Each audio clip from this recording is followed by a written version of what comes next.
ನಮಸ್ಕಾರ. ಡಿ.ವಿ.ಜಿ ಹೇಳಿದ್ದೇನು ಅಂತ ನಾನು ಆಗ್ಲೇ ಹೇಳ್ತಿದ್ದೆ, ಅವರು ಮಾತ್ರ ಹೇಳ್ತಾ ಇದ್ದೆ. ತರಣಿ ದರ್ಶನಕ್ಕಿಂತ ಕಿರಣಾನುಭವ ಸುಲಭ, ಪರಮಶಾಸ್ತ್ರಕ್ಕಿಂತ ಸರಿ ಪರಮ ತತ್ವವ ಕಂಡ ಗುರುವ ನರಸುವುದೆಲ್ಲಿ, ದೊರೆತಂದು ನೀ ಧನ್ಯ ಮಂಕುತಿಮ್ಮ.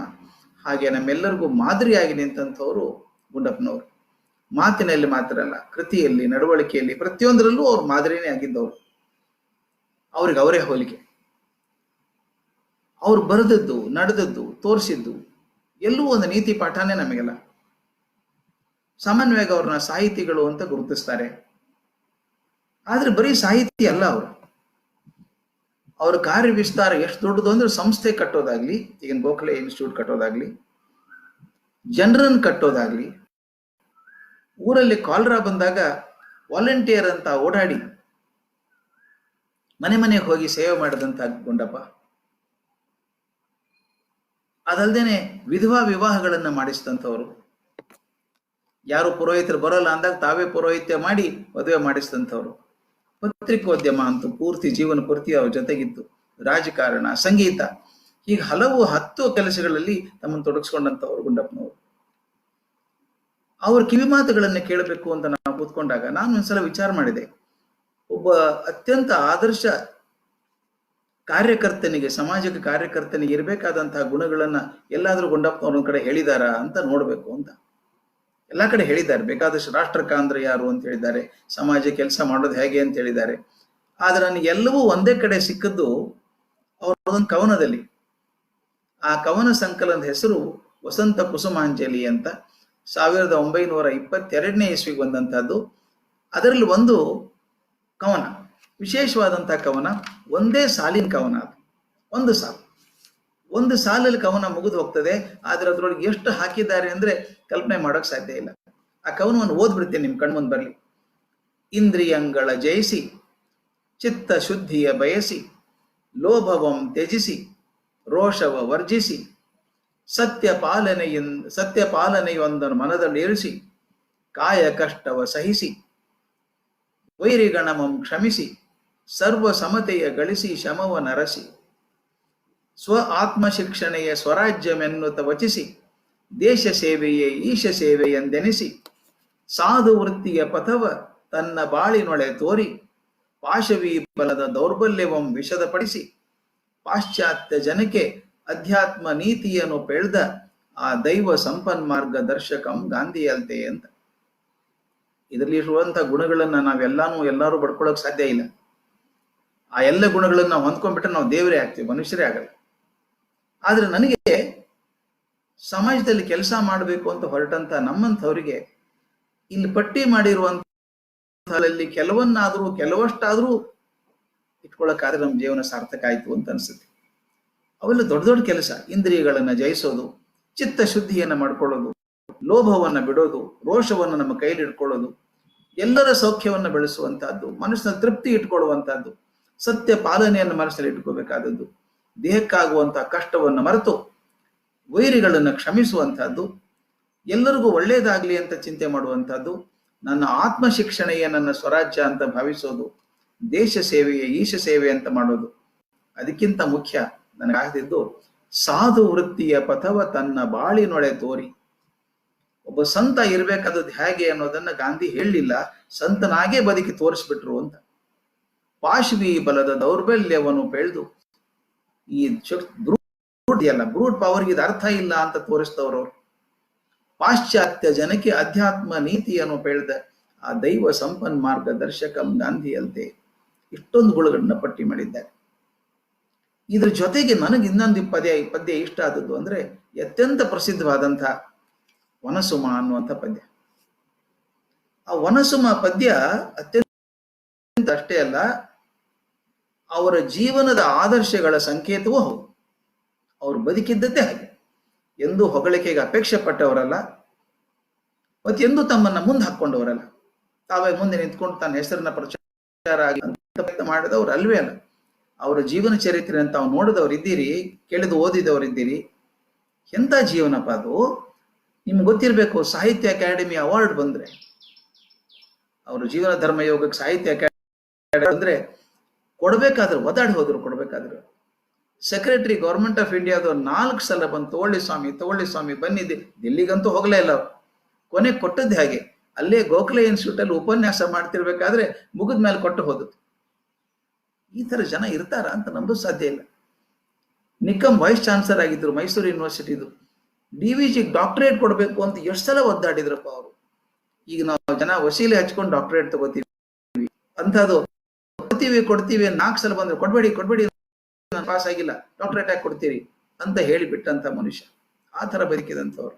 ನಿಮ್ಗೆಲ್ಲ ಗೊತ್ತು, ಟೌನ್ ಹಾಲ್ ಅಲ್ಲಿ ಅವರು ಸಮಾರಂಭ ಮಾಡಿದ್ರು, ಸಾರ್ವಜನಿಕ ಸತ್ಕಾರ ಸಮಾರಂಭ ಮಾಡಿದ್ರು. ಅದಕ್ಕೆ ನಾನು ಹೋದವ್ ನಾನು. 1 ಲಕ್ಷ ರೂಪಾಯಿ ಕಲ್ಪನೆ ಮಾಡ್ಕೊಳ್ಳಿ ಸ್ನೇಹಿತರೆ. 1973 ಹೊತ್ತಿಗೆ 74 ಹೊತ್ತಿಗೆ 1 ಲಕ್ಷ ರೂಪಾಯಿ ಅಂದ್ರೆ ಎಷ್ಟು ಬೆಲೆ ಆಗ್ತದೆ ಅಂತ. 1 ಲಕ್ಷ ರೂಪಾಯಿ ಹಮ್ಮಿಣಿ ಕೊಟ್ರೆ ಇವ್ರ ಕೈಯಲ್ಲಿ ಹಿಡ್ಕೊಂಡು ಬೆಂಕಿ ಹಿಡ್ಕೊಂಡವ್ರ ಹಾಗೆ ನಿಟ್ಟೂರ್ ಬನ್ನಿ ಇಲ್ಲಿ, ನಿಟ್ಟೂರ್ ಬನ್ನಿ ಇಂತ ಹೋಗ್ಬಿಡಿ ಗೋಖಲೆ ಇನ್ಸ್ಟಿಟ್ಯೂಟ್ಗೆ ಅಂತ ಕೊಟ್ಬಿಟ್ರು. ಆದ್ರೆ ಮರುದಿವ್ಸ ನಿಮ್ಗೆ ಗೊತ್ತಿರ್ಬೇಕು, ಅಲ್ಲಿ ಮನೆ ಹತ್ರ ಒಂದು ಕಿರಾಣಿ ಅಂಗಡಿ, ಅಲ್ಲಿ press reporter, Deccan Herald press reporter ಅಂಗಡಿಗೆ ಹೋಗಿದ್ದಾನೆ, ಏನೋ ಸಿಗರೇಟ್ ತಗೋಬೇಕು ಅಂತ. ಈ ಪತ್ರಕರ್ತರು ಸುಮ್ಮನೆ ಇರಲ್ಲಲ್ಲ. ಅಟೋತಿಗೆ DVG ಮನೆಯಿಂದ ಒಂದು ಚೀಟಿ ಬಂತು ಅಂಗಡಿಯವನಿಗೆ. ಇವನು ಹೀಗೆ ನೋಡಿದ ಏನ್ ಬರ್ದಿದ್ದಾರೆ ಅಂತ. ಅದ್ರ ಬರ್ದಿತ್ತು, ಮನೆಗೆ ನೆಂಟರು ಬಂದಿದ್ದಾರೆ, ಕಾಫಿ ಸಕ್ಕರೆ ಇಲ್ಲ, ಕಾಫಿ ಪುಡಿ ಸಕ್ಕರೆ ಇಲ್ಲ, ಅಕ್ಕಿನೂ ಕಮ್ಮಿ ಇದೆ, ದುಡ್ಡು ಆಮೇಲೆ ಕೊಟ್ರೆ ಆದೀತೆ, ತಕ್ಷಣ ದುಡ್ಡು ಇಲ್ಲ ಅಂತ ಬರ್ದಿದ್ದಾರೆ. ನಿನ್ನೆ ಸಾಯಂಕಾಲ ಮನುಷ್ಯ 1 ಲಕ್ಷ ರೂಪಾಯಿಯನ್ನ ಎತ್ತಿಕೊಳ್ಳ ಅಂತ ಹೇಳಿ ಮನೆಯಲ್ಲಿ ಪರಿಸ್ಥಿತಿ ಇದ್ದಾಗ ದಯವಿಟ್ಟು ನೋಡಿ, ಈ ತರದ ಬದುಕು ಇದೆಯಾ? ಯಾರು ಕಂಡಿದ್ದೇವ ನಾವು? ಮತ್ತೊಬ್ಬರ ದುಡ್ಡನ್ನ ನಾವು ತಗೊಂಡು ಏನು ಮಾಡಿಲ್ಲ ಅಂತ ಪ್ರಸಂಗ ಇರುವಂತಾಗ ಈ ತರದ ಮನುಷ್ಯ ಬದುಕೋಕ್ ಸಾಧ್ಯನಾ? ಅವ್ರು ತೀರ್ಕೊಂಡ ದಿವಸ ಅವ್ರ ಕಾಟಿನ ಕೆಳಗೆ ಒಂದು ಟ್ರಂಕ್ ಅಲ್ಲಿ ಚೆಕ್ಸ್ ಬಿದ್ದಿತ್ತು. ಬ್ಯಾಂಕಿಗೆ ಹಾಕಿಲ್ಲ ಚೆಕ್ಸ್. ಸುಮಾರು 28,500 ರೂಪಾಯಿ ಬೆಲೆ ಬಾಳುವಂತ ಚೆಕ್ಸು ಆ ಟ್ರಂಕ್ ಅಲ್ಲಿ ಇದಾವೆ. ಆ ಚೆಕ್ಸ್ ಯಾಕಿತ್ತದು? ಅವ್ರಿಗೊಂದು ನಂಬಿಕೆ, ತಾವೇನಾದ್ರೂ ಕೆಲಸ ಮಾಡಿದಾಗ ಜನ ಏನಾದ್ರೂ ಅದಕ್ಕೆ ಪ್ರತಿಫಲ ಅಂತ ಕೊಟ್ಟಾಗ ಅವ್ರು ಕೊಟ್ಟದ್ದು ತಾನು ಮಾಡಿದ್ದಕ್ಕೆ ಹೆಚ್ಚಾಯಿತು ಅಂತ ತಕ್ಷಣ ತಗೊಳ್ಳಲ್ಲ ಅಂತ. ಥರದ್ದು ಇರ್ತಾರ ಜನ. ಮತ್ತೆ ಮಾಡಿ ತಗೊಳ್ಳುವಂತಹದನ್ನು ಬಹಳ ಕೇಳ್ತೀವಿ ಅಂತ. ತಂದೆ ಆದಂತಹ ಚೆಕ್ಕನ್ನ ಬ್ಯಾಂಕಿಗೆ ಕಳಿಸ್ತಾ ಇಟ್ಕೊಂಡಂತ ಮನುಷ್ಯ ಬಹಳ ಅಪರೂಪ. ಆ ವನಸುಮ ಅನ್ನುವಂಥ ಕವನ ಎಷ್ಟು ಸಲ ಕೇಳಿದ್ರು ಮನಸ್ಸಿಗೆ ತೃಪ್ತಿನೇ ಆಗಲ್ಲ. ವನಸುಮದಲು ಇದನ್ನ ದಯವಿಟ್ಟು ಓದ್ಬೇಕಾದ್ರೆ ಕೇರ್ಫುಲ್ ಆಗಿ ಓದ್ಬೇಕು. ಮೊದಲೇ ಸಲ ವಸಂತ ಕುಸುಮಾಂಜಲಿ ಪುಸ್ತಕ ಬರೆದಾಗ ಕೆಳಗಡೆ ಒಂದು ಸ್ಟೇಟ್ಮೆಂಟ್ ಮಾಡಿದ್ದಾರೆ, ಓದುವಾಗ ದಯವಿಟ್ಟು ಇದನ್ನ ವನಸುಮದೊಳು ಅನ್ಬೇಡಿ, ಅಲ್ಲ ಲ. ವನಸುಮದಲೆನ್ನ ಜೀವನವು ವಿಕಸಿಸುವಂತೆ ಮನವನ್ನು ಅನುಗಳಿಸು ಗುರುವೇ ಹೇ ದೇವ. ಎಷ್ಟು ಚಂದ ಮಾತಪ್ಪ. ನನ್ನನ್ನ ಕಾಡಿನ ಹೂ ಮಾಡ್ಬಿಡಪ್ಪ, ನನ್ನ ಬದುಕು ಅರಳೋದು ಕಾಡಿನ ಹೂ ಬರಳದ ಹಾಗೆ ನನ್ನ ಮನಸ್ಸನ್ನು ಸಿದ್ಧಿ ಮಾಡುವಂತ. ಎಷ್ಟು ಚಂದದ ಮಾತು ಸ್ನೇಹಿತರೆ ಇದು. ಯಾವುದೇ ಕೆಲಸಕ್ಕೆ ಮನಸ್ಸು ಬಹಳ ಮುಖ್ಯ. ಮನ ಏವ ಮನುಷ್ಯಾಣಂ ಬಂಧ ಮೋಕ್ಷಯೋ ಅಂತ. ಬಂಧನಕ್ಕೂ ಮನಸ್ಸೇ ಕಾರಣ, ಮೋಕ್ಷಕ್ಕೂ ಮನಸ್ಸೇ ಕಾರಣ. ಹೇಗಿದೆ ನೋಡಿ ಅದು. ಮೋಕ್ಷ ಆದೀತು, ಮನಸ್ಸು ಆದೀತು. ಅದಕ್ಕೆ ಅವ್ರು ಕೇಳಿಕೊಳ್ಳೋ ದೇವರನ್ನ ಮನಸ್ಸನ್ನು ಸರಿ ಮಾಡಿ ನಂದು ಅಂತ. ವನಸುಮದಲು ಎನ್ನ ಜೀವನವು ವಿಕಸಿಸುವಂತೆ ಮನವನ್ನು ಅನುಗೊಳಿಸು ಹೇ ಗುರುವೇ ಹೇ ದೇವ. ಮುಂದಿನ ನಾನು ನೋಡಿ, ಜನಕ್ಕೆ ಸಂತಸವೀವ ಘನನು ನಾನೆಂದೆಂಬ ಎಣಿಕೆ ತೋರದೆ ಜಗದ ಪೊಗಳಿಕೆಗೆ ಬಾಯಿ ಬಿಡದೆ ವನಸುನದಲು ಎನ್ನ ಜೀವನವು ವಿಕಸಿಸುವಂತೆ ಮನವನ್ನು ಅನುಗೊಳಿಸು ಗುರುವೇ. ನೋಡಿ ಹೇಗಿದೆ ಅದು. ಜನಕ್ಕೆ ಸಂತಸವೀವ, ನನ್ನಿಂದ ಜನಕ್ಕೆ ಸಂತೋಷ ಸಿಗ್ಲಿ. ಘನನು ನಾನೆಂದೆಂಬ, ಬಹಳ ದೊಡ್ಡವನು ನಾನು ಅಂತ ಹೇಳಿ ಎಣಿಕೆ ತೋರದೆ ಜಗದ ಪೊಗಳಿಕೆಗೆ ಬಾಯಿ ಬಿಡದೆ. ಮತ್ತೊಬ್ರು ನಾನು ಹೊಗಳೋದು ಬೇಡ ಮಾರಾಯ, ಅವ್ರ ಹೊಗಳಿಕೆಗೆ ಬಾಯಿಗೆ ಸಿಗದ ಹಾಗೆ ನಾನು ಅಂತ ಕೇಳ್ಕೊಳ್ಳುವಂತ. ಮಲ್ಲಿಗೆಯು ಇದಂತೂ ಅದ್ಭುತಪ್ಪ ನನಗೆ. ಕಾನನದಿ ಕಾಡಿನೊಳಗೆ ಮಲ್ಲಿಗೆಯು ಮೌನದಿಂ ಬಿರಿದು, ಅದು ಬಿರಿಬೇಕಾದ ಕಾಡಲ್ಲಿದ್ದಂತ ಮಲ್ಲಿಗೆ ಹೂ ಯಾರಿಗೆ ಕೇಳಿಸುತ್ತೆ? ಮೌನದಿಂ ಬಿರಿದು ನಿಜ ಸೌರಭವ ಸೂಸಿ ನಲಿವಿಂ, ಸಂತೋಷದಿಂದ ತನ್ನ ಸೌರಭವನ್ನ ಬೀರ್ತಾ ಇರ್ತದಂತೆ, ಸುಗಂಧವನ್ನ ಬೀರ್ತಾ ಇರ್ತದಂತೆ. ಮುಂದಿನ ಮಾತು ಮುಖ್ಯ. ತಾನು ಎಲೆಯ ಹಿಂತಿರ್ದು, ಬಹಳ ಮುಖ್ಯ ಇದು. ತಾನು ಹೂ ಬಿಟ್ಟು ಸುಗಂಧ ಎಲ್ಲ ಕೊಡ್ತದೆ, ಆದರೆ ತಾನು ಎಲೆಯ ಪಿಂತಿರ್ದು ಎಲೆಯ ಹಿಂದಿದ್ಕೊಂಡು ದೀನತೆಯ ತೋರಿ ಅಭಿಮಾನವನ್ನು ತೊರೆದು ಕೃತಕೃತ್ಯತೆಯ ವನಸು ಮೊದಲು ಎನ್ನ ಜೀವನವು ವಿಕಸಿಸುವಂತೆ ಮನವನ್ನು ಗಳಿಸು ಗುರುವೆ. ನನಗೆ ಯಾವ ಸೊಕ್ಕು ಬೇಡ ಮರಯ.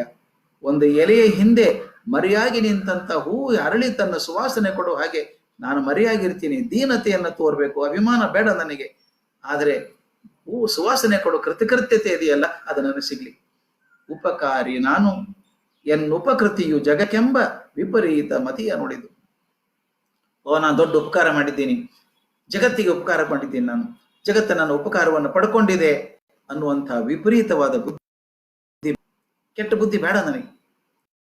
ವಿಪುಲ ಆಶ್ರಯ ನೀವ ಸುಫಲ ಸುಮಭರಿತ ಪಾದಪದಂತೆ ನೈಜಮಾದೊಳ್ವೆ ಬಾಳುವವಲು ಮನಸ್ಸು ಮೊದಲೆನ್ನ ಜೀವನವು ವಿಕಸಿಸುವಂತೆ ಮನವನ್ನು ಅನುಗಳಿಸು ಹೇ ಗುರುವೆ.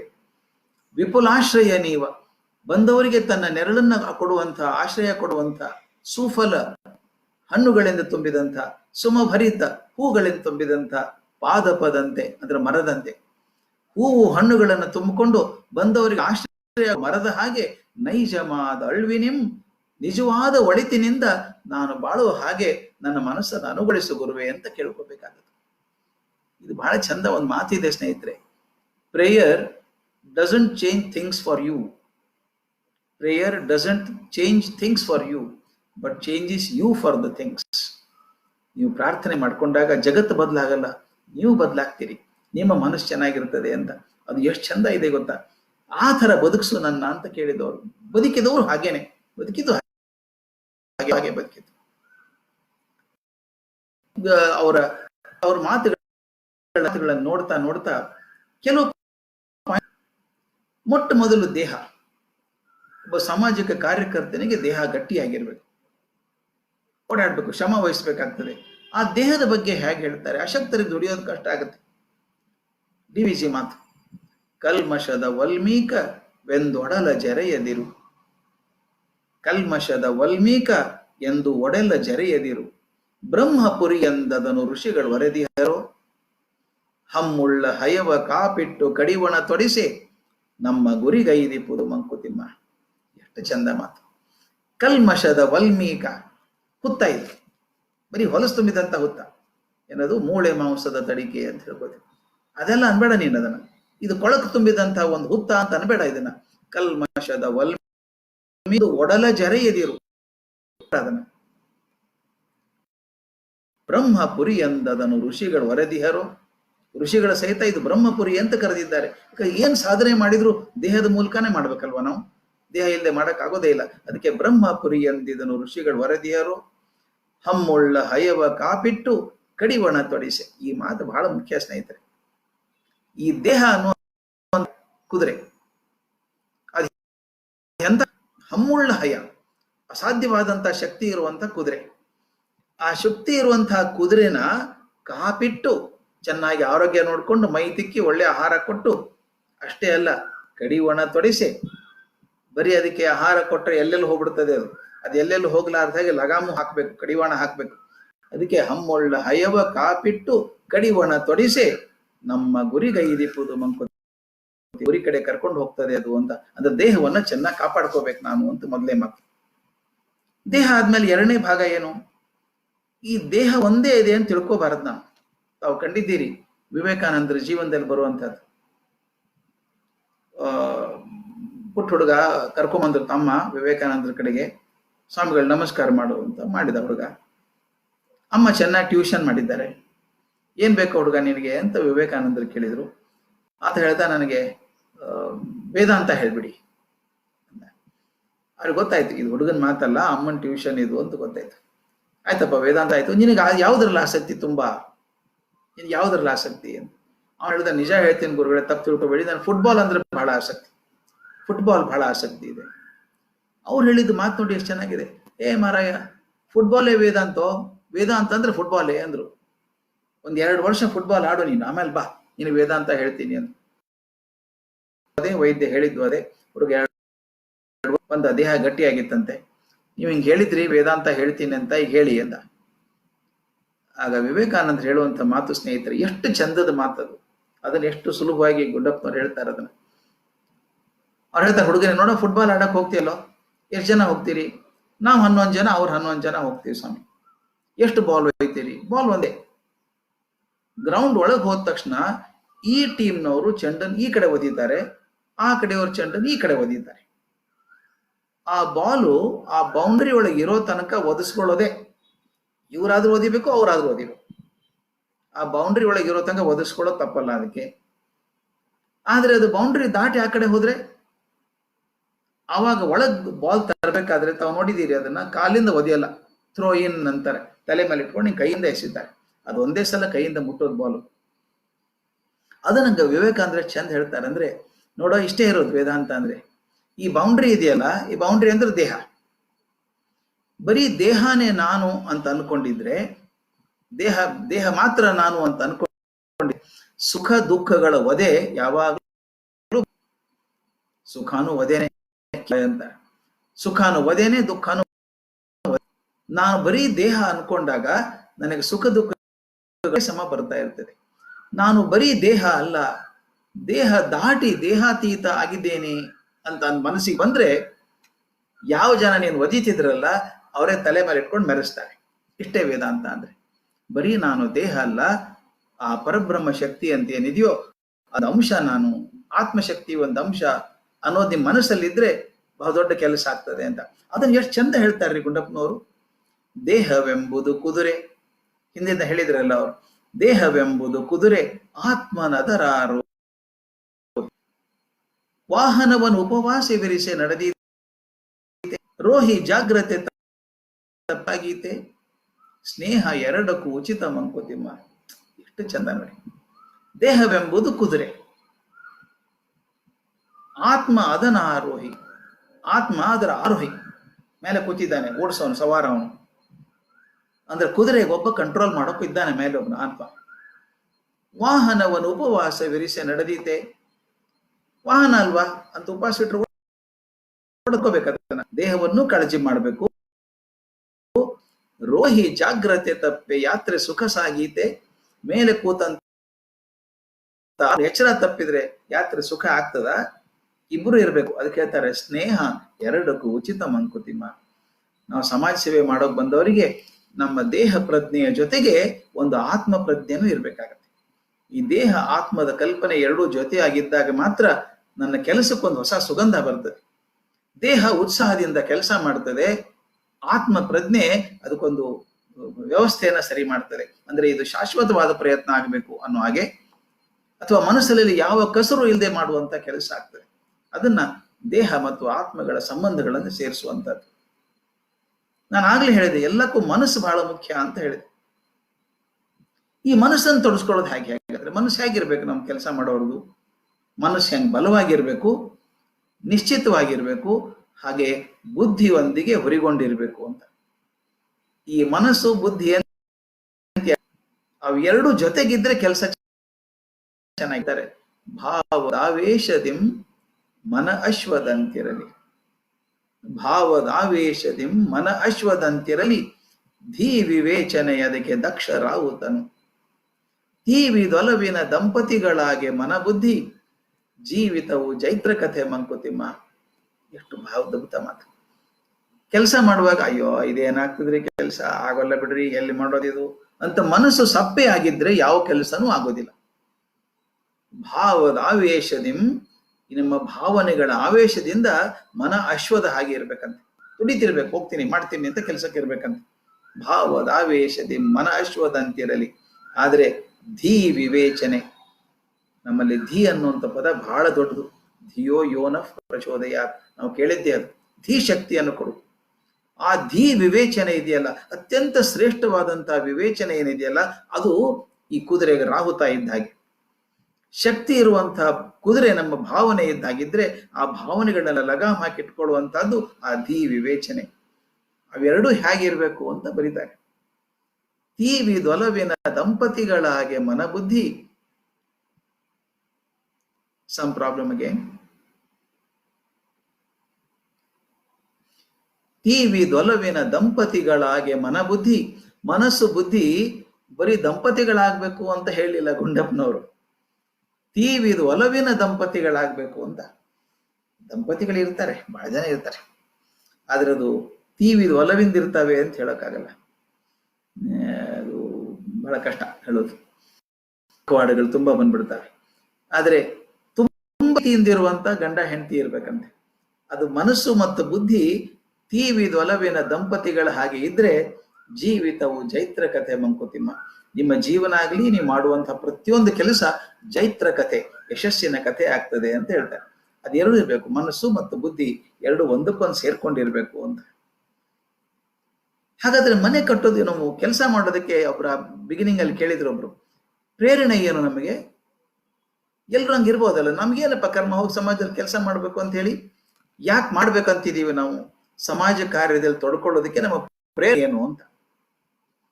ಇದಕ್ಕೆ ಮರುಳ ಮುನಿಯದ್ದು ಒಂದು ಪದ್ಯ ತಗೊಂಡಿದ್ದೀನಿ, ಬಹಳ ಚಂದ. ಅವ್ರದೇ ಮರುಳ ಮುನಿಯ. ಅವ್ರು ಹೇಳ್ತಾರೆ, ಮಂಕುತಿಮ್ಮನ ನಾನು ಮರುಳ ಮುನಿಯ ಮಂಕುತಿಮ್ಮನ ತಮ್ಮ ಅಂತ. ಮಂಕುತಿಮ್ಮನ ತಮ್ಮ ಅಂತ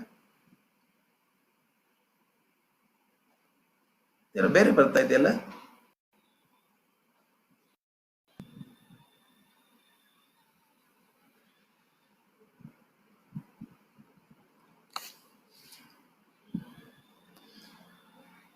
ಹಳೆಯ ಮನೆ ಮಳೆಯ ಹೊಡೆತದಿಂ ಉರುಳಿ ಮಣ್ಣಪ್ಪುದಿಳೆಗೆ ದಿನದಿನದ ಪಾಡು. ಹಳೆ ಮನೆ ಇದೆ, ಮಣ್ಣಿನ ಕಟ್ಟಿದ್ದು, ಹಳೆಯ ಊರಲ್ಲಿ ಕಟ್ಟಿದ್ದು. ಮಳೆಯ ಹೊಡೆತ, ಜೋರ ಮಳೆ ಬಂತು, ಮಣ್ಣಿನ ಮಳೆ, ಹಳೆ ಮನೆ, ಜೋರ ಮಳೆ ಬಂತು, ಉರುಳಿ ಮಣ್ಣಪ್ಪುದಿಳೆಗೆ, ಅದು ಮತ್ತೆ ಕುಸಿದು ಬಿದ್ದು ಮಣ್ಣಾಯಿತು, ದಿನ ದಿನದ ಪಾಡು. ಇದಾಗೋದೆಪ್ಪ, ಹಳೆ ಮನೆ ಮಳೆ ಬಂದ್ರೆ ಆಗ್ತದೆ, ಬಿದ್ದು ಹೋಗ್ತದೆ. ಅದರೊಳ ಅತಿಶಯವೇಂ? ಅದು ಅತಿಶಯ ಏನ್ ಬರ್ತದೆ ಅದ್ರೊಳಗೆ? ಹಳೆ ಮನೆ ಮಳೆ ಬಂದ್ರೆ ಹೋಗ್ತದಪ್ಪ, ಕರೆಕ್ಟ್. ಆದ್ರೆ ಮುಂದೆ ಹೇಳ್ತಾರೆ ಅದನ್ನ, ಅಳಿದ ಮನೆಯ ಮರಳಿ ಕಟ್ಟಿ ನಿಲ್ಲಿಸಿ ಬಾಳ ಬೆಳಗಿದೊಡೆ ಸುಕೃತ ಕಥೆ ಮರುಳ ಮುನಿಯ. ಇದು ನಾವು ಮಾಡ್ಬೇಕಾದದ್ದು. ವ್ಯವಸ್ಥೆಗಳು ತನ್ನಷ್ಟಕ್ಕೆ ತಾನೇ ಬಿದ್ದು ಹೋಗ್ತವೆ. ದಯವಿಟ್ಟು ಗಮನಿಸಿ. ಜಾನಪದಗಳು, ರಾಜ್ಯ ಸಾಮ್ರಾಜ್ಯಗಳು, ಗುರುಸ್ಥಾನಗಳು, ಧರ್ಮಗಳು, ಭಾಷೆ, ವಿದ್ಯೆಗಳು ತೆರಪೆ ಇಲ್ಲದೆ ಹೆಂಗ್ ಹೋಗಿ ಕೂತ್ಕೊಂಡು ಹೋಗಿದಾಗ ಗೊತ್ತಾ? ಆದ್ರೆ ಮಾನವತೆ ನಿಂತಿರುವುದು ಮಂಕುತಿಮ್ಮ. ಆ ಮನುಷ್ಯತ್ವ ನಿಂತು ಬಿಟ್ಟಿದೆಯಲ್ಲ ಇಲ್ಲಿವರೆಗೂ. ಅದಕ್ಕೆ ಹೇಳ್ತಾರೆ, ಅಳಿದ ಮನೆಯನ್ನು, ಯಾವ್ದು ಬಿದ್ದು ಹೋಗಿದೆಯಲ್ಲ ಮನೆ, ಮರಳಿ ಕಟ್ಟಿ ನಿಲ್ಲಿಸಿ ಬಾಳ ಬೆಳಗಿದೊಡೆ ಸುಕೃತ ಕಥೆ ಮರುಳ ಮುನಿಯ. ನಾವು ಮಾಡ್ಬೇಕಾದ ಸಮಾಜ ಕೆಲಸ ಮಾಡೋ ಉದ್ದೇಶ ಇಷ್ಟೇನೆ. ನಾವು ಮಾಡ್ಬೇಕಾದದ್ದು ಬಿದ್ದು ಹೋದಂತಹ ಮನೆಯನ್ನು ಕಟ್ಟಬೇಕು. ಇದ್ದ ಮನೆ ತಾನಾಗಿ ಬಿದ್ದು ಹೋಗ್ತವೆ, ಬೇಡ ಅಂದ್ರೂ ಬಿದ್ದು ಹೋಗ್ತವೆ. ಯಾವತ್ತೇನು ರೋಮ್ ಎಂಬಂತಿಲ್ಲ, ಅವತ್ತಿನ ಹಳೆ ಚಕ್ರವರ್ತಿಗಳ ಮನೆಗಳು ನಿಂತಿಲ್ಲ. ಆದ್ರೆ ಇವತ್ತು ಆ ಮನುಷ್ಯತ್ವ ನಿಂತಿದೆಯಲ್ಲ, ಅದಕ್ಕೆ ನಾವು ಬಿದ್ದು ಹೋದ ಮನೆಗಳ ಬಗ್ಗೆ ತಲೆ ಕೆಡಿಸ್ಕೊಳ್ಳೋದಲ್ಲ, ಕಟ್ಟಬೇಕು ಅವನ್ನ ಅಂತ ಅದಕ್ಕೆ ಹೇಳ್ತಾರೆ. ಹಳೆಯ ಮನೆ ಮಳೆಗೆ ಬಿದ್ದು ಹೋದ್ರೆ ಅದೇನು ದೊಡ್ಡದಲ್ಲ, ಅದು ಅತಿಶಯ ಏನಿಲ್ಲ. ಅಳಿದ ಮನೆಯನ್ನು ಮರಳಿ ಕಟ್ಟಿ ನಿಲ್ಲಿಸಿ ಬಾಳ ಬೆಳಗಿದೊಡೆ ಸುಕೃತ ಕಥೆ ಮರುಳ ಮುನಿಯ. ಹಾಗೆ ಮಾಡಬೇಕು ಅಂತ ನನ್ನ ಮನಸ್ಸಲ್ಲಿ ತುಡಿತದಲ್ಲ, ಅದು ಸಮಾಜ ಕಾರ್ಯಕ್ಕೆ ಮೊಟ್ಟ ಮೊದಲನೇ ಪ್ರೇರಣೆ. ಅಯ್ಯೋ ಅನ್ಸುತ್ತೆ, ದುಃಖ ಅನ್ಸುತ್ತೆ. ಮೊನ್ನೆ ದಿವಸ ಒಂದು ಘಟನೆ, ಈ ಕೊರೋನಾದಿಂದ ಎಲ್ಲ ಬಂದ್ ಆಗ್ಬಿಟ್ಟಿದೆಯಲ್ಲ, ಎಲ್ಲ ಕಡೆ ಹೋಗುವಂಗಿಲ್ಲ. ಎಲ್ಲೂ ಪ್ರೈಮ್ ಮಿನಿಸ್ಟರ್ದೊಂದು ಬಂತು, prime minister care, PM care ಅಂತ ದುಡ್ಡು ಕಟ್ಟಬೇಕು ಅಂತ ಎಲ್ಲ ಕಡೆ ಪೇಪರಲ್ಲಿ ಬಂತು, ಟಿವಿಯಲ್ಲಿ ಬಂತು. ಮೊನ್ನೆ ದಿವಸ ನಮ್ಮ ಮನೆ ಹತ್ರ ಒಬ್ಬ ವಯಸ್ಸಾದ ಮನುಷ್ಯ ಬಂದು ನಮ್ಮ ಬ್ಯಾಂಕ್ ಮ್ಯಾನೇಜರ್ನ ಕೇಳ್ತಾ ಇದ್ದಂತೆ. ಪಕ್ಕದಲ್ಲೇ ಮನೆ ಮಕ್ಕಳು ಬ್ಯಾಂಕ್ ಇದೆ. ಸರ್, ನಾನು ದುಡ್ಡು ಕಟ್ಟಬೇಕು ಸರ್, ಎಲ್ಲಿ ಕಟ್ಟಬೇಕು, ಯಾವ ಅಕೌಂಟಿಗೆ ಕಟ್ಟಬೇಕು ಅಂತ. ಅದೇನು ಕೇರ್ ಅಂತೆ ಸರ್, ಮೋದಿ ಅವ್ರು ಹೇಳಿದ್ದಾರೆ, ಆ ಕೇರಿಗೆ ದುಡ್ಡು ಕಟ್ಟಬೇಕಂತೆ.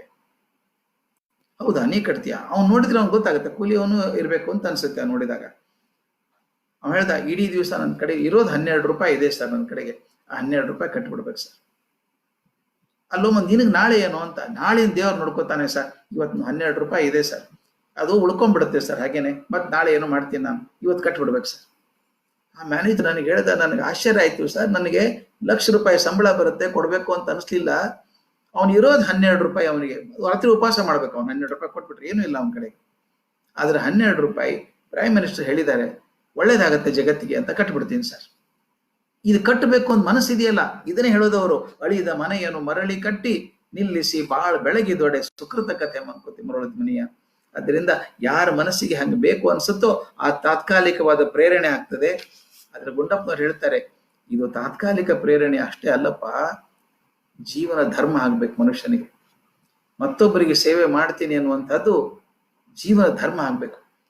ಗೃಹದಿ, ರಾಷ್ಟ್ರದಿ, ಸಮಾಜದಿ, ಲೋಕ ಸಂಗತದಿ. ವಿಹಿತ ಸ್ಥಾನದಿಂ ಸಹಜ ಗುಣ ಬಲದಿಂದ ಇಹಪರ ಸಮನ್ವಯದೆ ಸರ್ವಹಿತ ಸಂಸ್ಥಿತಿಗೆ ಸಹಕರಿಪುದೆಲೆ ಧರ್ಮ ಮಂಕುತಿಮ್ಮ. ಏನೇನ್ ಮಾಡ್ಬೇಕು ನಾನು? ಗೃಹದಿ, ರಾಷ್ಟ್ರದಿ, ಸಮಾಜದಿ, ಲೋಕ ಸಂಗತದಿ, ಎಲ್ಲೂ ಇರಲಿ, ನಾನು ಮನೆಯಲ್ಲೇ ಇರ್ತೀನಪ್ಪ, ನಾನು ಮನೆಯಲ್ಲೇ ಕೆಲಸ ಮಾಡ್ತೀನಿ, ರಾಷ್ಟ್ರದಲ್ಲಿ ಕೆಲಸ ಮಾಡ್ತೀನಿ, ಸಮಾಜದೊಳಗೆ ಕೆಲಸ ಮಾಡ್ತೀನಿ, ಬೇರೆ ಕಡೆಗೆ ಇಡೀ ಲೋಕದಲ್ಲಿ ಕೆಲಸ ಮಾಡ್ತೀನಿ. ವಿಹಿತ ಸ್ಥಾನದಿ, ನಿನಗೇನೋ ಒಂದು ಸ್ಥಾನ ಕೊಟ್ಟಿದ್ದಾನೆ ಭಗವಂತ, ಆ ಸ್ಥಾನದಲ್ಲೇ ಕೆಲಸ ಮಾಡು. ನೀನು ಕೊಟ್ಟಿರೋ ಸ್ಥಾನದಲ್ಲಿ ಅಸಾಧ್ಯವಾದದ್ದು ಅಸಾಧ್ಯವಾದದ್ದನ್ನು ಕೈ ಹಾಕಬೇಡ. ನಿನಗೆ ಆಗುವಂತಹ ಸ್ಥಾನದಲ್ಲಿ ವಿಹಿತ ಸ್ಥಾನದಿ ಸಹಜ ಗುಣ ಬಲದಿಂ, ನಿನಗಿರುವಂತಹ ಗುಣ ಬಲ ಇದೆಯಲ್ಲಪ್ಪ, ಯಾವ್ದ್ರೊಂದು ಒಳ್ಳೆ ಕೆಲಸ ಮಾಡೋಕೆ ಶಕ್ತಿ ಇದೆ ನಿನಗೆ. ಹೌದಾ, ನೀನು ದುಡ್ಡಿದೆಯಾ ನನ್ನ ಕಡೆಗೆ ಹೋಗಿ ಹೌದು ಅನ್ನ ಹಂಚು ಎಲ್ಲರಿಗೂ ಮಾಡು, ಅಡುಗೆ ಮಾಡು, ಪರವಾಗಿಲ್ಲ. ಇಲ್ಲ, ಅಡಿಗೆ ಮಾಡಿದ್ರೆ ಹೊತ್ಕೊಂಡು ಹೋಗೋಕ್ಕಾದ್ರೂ ದೇಹ ಶಕ್ತಿ ಇದೆಯಾ, ಅದನ್ನ ಮಾಡು. ಸಹಜ ಗುಣ ಬಲದಿಂ, ನಿನಗಿರುವಂತಹ ಸಹಜವಾದ ಗುಣ ಮತ್ತು ಆ ಶಕ್ತಿಯಿಂದ, ನಿನಗಿರುವಂತಹ ಸ್ಥಾನದಿಂದ ಇಹಪರ ಸಮನ್ವಯದ, ಇದು ಬಹಳ ದೊಡ್ಡ ಮಾತು. ನಾನು ಮಾಡುವಂತ ಕೆಲಸ ನನ್ನ ಈ ಜೀವನಕ್ಕೂ ಒಳ್ಳೇದಾಗಬೇಕು, ನನ್ನ ಪರಜೀವನಕ್ಕೂ ಒಳ್ಳೇದಾಗಬೇಕು. ಮೇಲೆ ಒಂದು ಗಮನ ಇಟ್ಟು ಭಗವಂತ ನೋಡ್ತಾನೆ, ಅವನಿಗೆ ತೃಪ್ತಿ ಆಯ್ತಾ ಅನ್ಕೊಂಡು ನನಗೂ ತೃಪ್ತಿ ಆಗಬೇಕು. ಇಹಪರ ಸಮನ್ವಯದೇ ಸರ್ವಹಿತ ಸಂಸ್ಥಿತಿಗೆ, ಎಲ್ಲರಿಗೂ ಒಳ್ಳೇದಾಗಲಿ ಅನ್ನುವಂಥ ಮನಸ್ಥಿತಿಯಿಂದ ಸಹಕರಿಪುದೆಲೆ ಧರ್ಮ, ಸಹಕಾರ ಮಾಡೋದಿದೆಯಲ್ಲ, ಇದು ಧರ್ಮ. ಇದು ತಾತ್ಕಾಲಿಕ ಪ್ರೇರಣೆ ಅಲ್ಲ. ನಾನು ಎಲ್ಲವನ್ನೂ ಮಾಡ್ತೀನಿ ಅಂತ ಹೋಗೋದು ಬೇಡ. ನನಗೆ ಎಲ್ಲಿ ಆಗತ್ತೋ ಇರುವ ಕೆಲಸವ ಮಾಡು, ಕಿರಿದೆನದೆ ಮನಸ್ಸಿಟ್ಟು ದೊರೆತುದ ಹಸಾದವೆಂದುಣ್ಣು ಗುಣಗಿಡದೆ, ದೊರೆಸು ಲೋಕದ ಭರವ ಪರಮಾರ್ಥವನು ಬಿಡದೆ ಹೊರಡು ಕರೆ ಬರಲಳದೆ ಮಂಕುತಿಮ್ಮ. ಕೆಲಸ ಮಾಡಿ, ಕೈ ಬಂದದ್ದು ಕೆಲಸ ಮಾಡಪ್ಪ. ಮನೆಯಲ್ಲಿ ಮಾಡ್ತೀಯೋ, ರಾಷ್ಟ್ರದಲ್ಲಿ ಮಾಡ್ತೀಯೋ, ಸಮಾಜದಲ್ಲಿ ಮಾಡ್ತೀಯೋ, ಜಗತ್ತಲ್ಲಿ ಮಾಡ್ತೀಯೋ, ಇರುವಂಥ ಸ್ಥಾನದಲ್ಲಿ ಇರುವ ಶಕ್ತಿಯಿಂದ ಪ್ರಾಮಾಣಿಕವಾಗಿ ಕೆಲಸ ಮಾಡು ಸಾಕು ಅಂತ ಹೇಳುವಂಥದ್ದು. ಈ ಮುಂದಿನ ಪದ್ಯ ಮಾತ್ರ ನನ್ನ ಮನಸ್ಸನ್ನು ಬೆರಗೊಳಿಸಿದಂಥ ಪದ್ಯ. ಅದನ್ನು ಸ್ವಲ್ಪ ನಿಮಗೆ ಸ್ವಲ್ಪ ವಿಶೇಷವಾಗಿ ಹೇಳ್ಬೇಕು ನಾನು ಅದನ್ನು. ನಾ ಮಾಡುವಂಥ ಕೆಲಸ ಹೇಗಿರಬೇಕು, ಯಾವಾಗ ಎಕ್ಸಲೆಂಟ್ ಆಗ್ತದೆ ಕೆಲಸ ಮಾಡೋದು ಅಂತ. ಈ ಪದ್ಯ ಬಹಳ ಪ್ರಚಾರವಾಗಿಲ್ಲ, ಬಟ್ ನನಗೆ ಅತ್ಯಂತ ಹೃದಯಕ್ಕೆ ಹತ್ತಿರವಾದಂಥ ಪದ್ಯ ಇದು. ಎಸಳಿ ನಡಿ ಗಿಡದ ಬಿಗಿ. ಯಾರ ಕಡೆ ಮಂಕುತಿಮ್ಮನ ಕಗ್ಗ ಪುಸ್ತಕ ಇದ್ರೆ ಕೇಳೋರೊಳಗೆ ಕಗ್ಗ 536 536. ಎಸಳಿ ನಡಿ ಗಿಡದ ಬಿಗಿ, ಮೇಲೆ ಗಾಳಿಯ ಸರಸ, ಕುಸುಮದ ಕ್ಷೇಮ ಆ ಬಿಗಿತ ಬಿಡುತೆಗಳಿಂದ, ಕುಶಲ ಸೌರಭವ ನಿರ್ಯತ್ನ ಪ್ರಯತ್ನದಿಂ, ಕುಶಲ ಸೌರಭವ ನಿರ್ಯತ್ನ ಸ್ವತಂತ್ರದಿಂ ಪಸರಿಪ ನಯ ಸುಖವು ಮಂಕುತಿಮ್ಮ. ಇದು ಸ್ವಲ್ಪ ಹೇಳ್ಬೇಕಾಗತ್ತೆ, ಅದ್ಭುತವಾದ ಪದ್ಯ ಇದು. ಎಸಳಿ ನಡಿ ಗಿಡದ ಬಿಗಿ, ಮೇಲೆ ಗಾಳಿಯ ಸರಸ. ನಿಮ್ ಕಣ್ಣು ಮುಂದೆ ಒಂದು ಸಣ್ಣ ಸಸಿ ಬರಬೇಕು. ಒಂದು ಹೂವಿನ ಸಸಿ ಹಾಕಿದ್ದೀರಿ, ಆ ಸಣ್ಣ ಗಿಡ ಎದ್ದಿದೆ, ಅದು ಅದ್ರ ಮೇಲೆ ಒಂದು ಹೂ ಆಗಿದೆ. ಗಮನಿಸ್ಕೊಳ್ಳಿ, ಗಾಳಿ ಬಿಟ್ಟಾಗ ಅದು ಹೀಗೆ ತೊನೆಯುತ್ತದೆ, ಅದು ಹೂವು ತೊನೆಯುತ್ತದೆ. ಬೇರ್ ತೊನೆಯುತ್ತದ?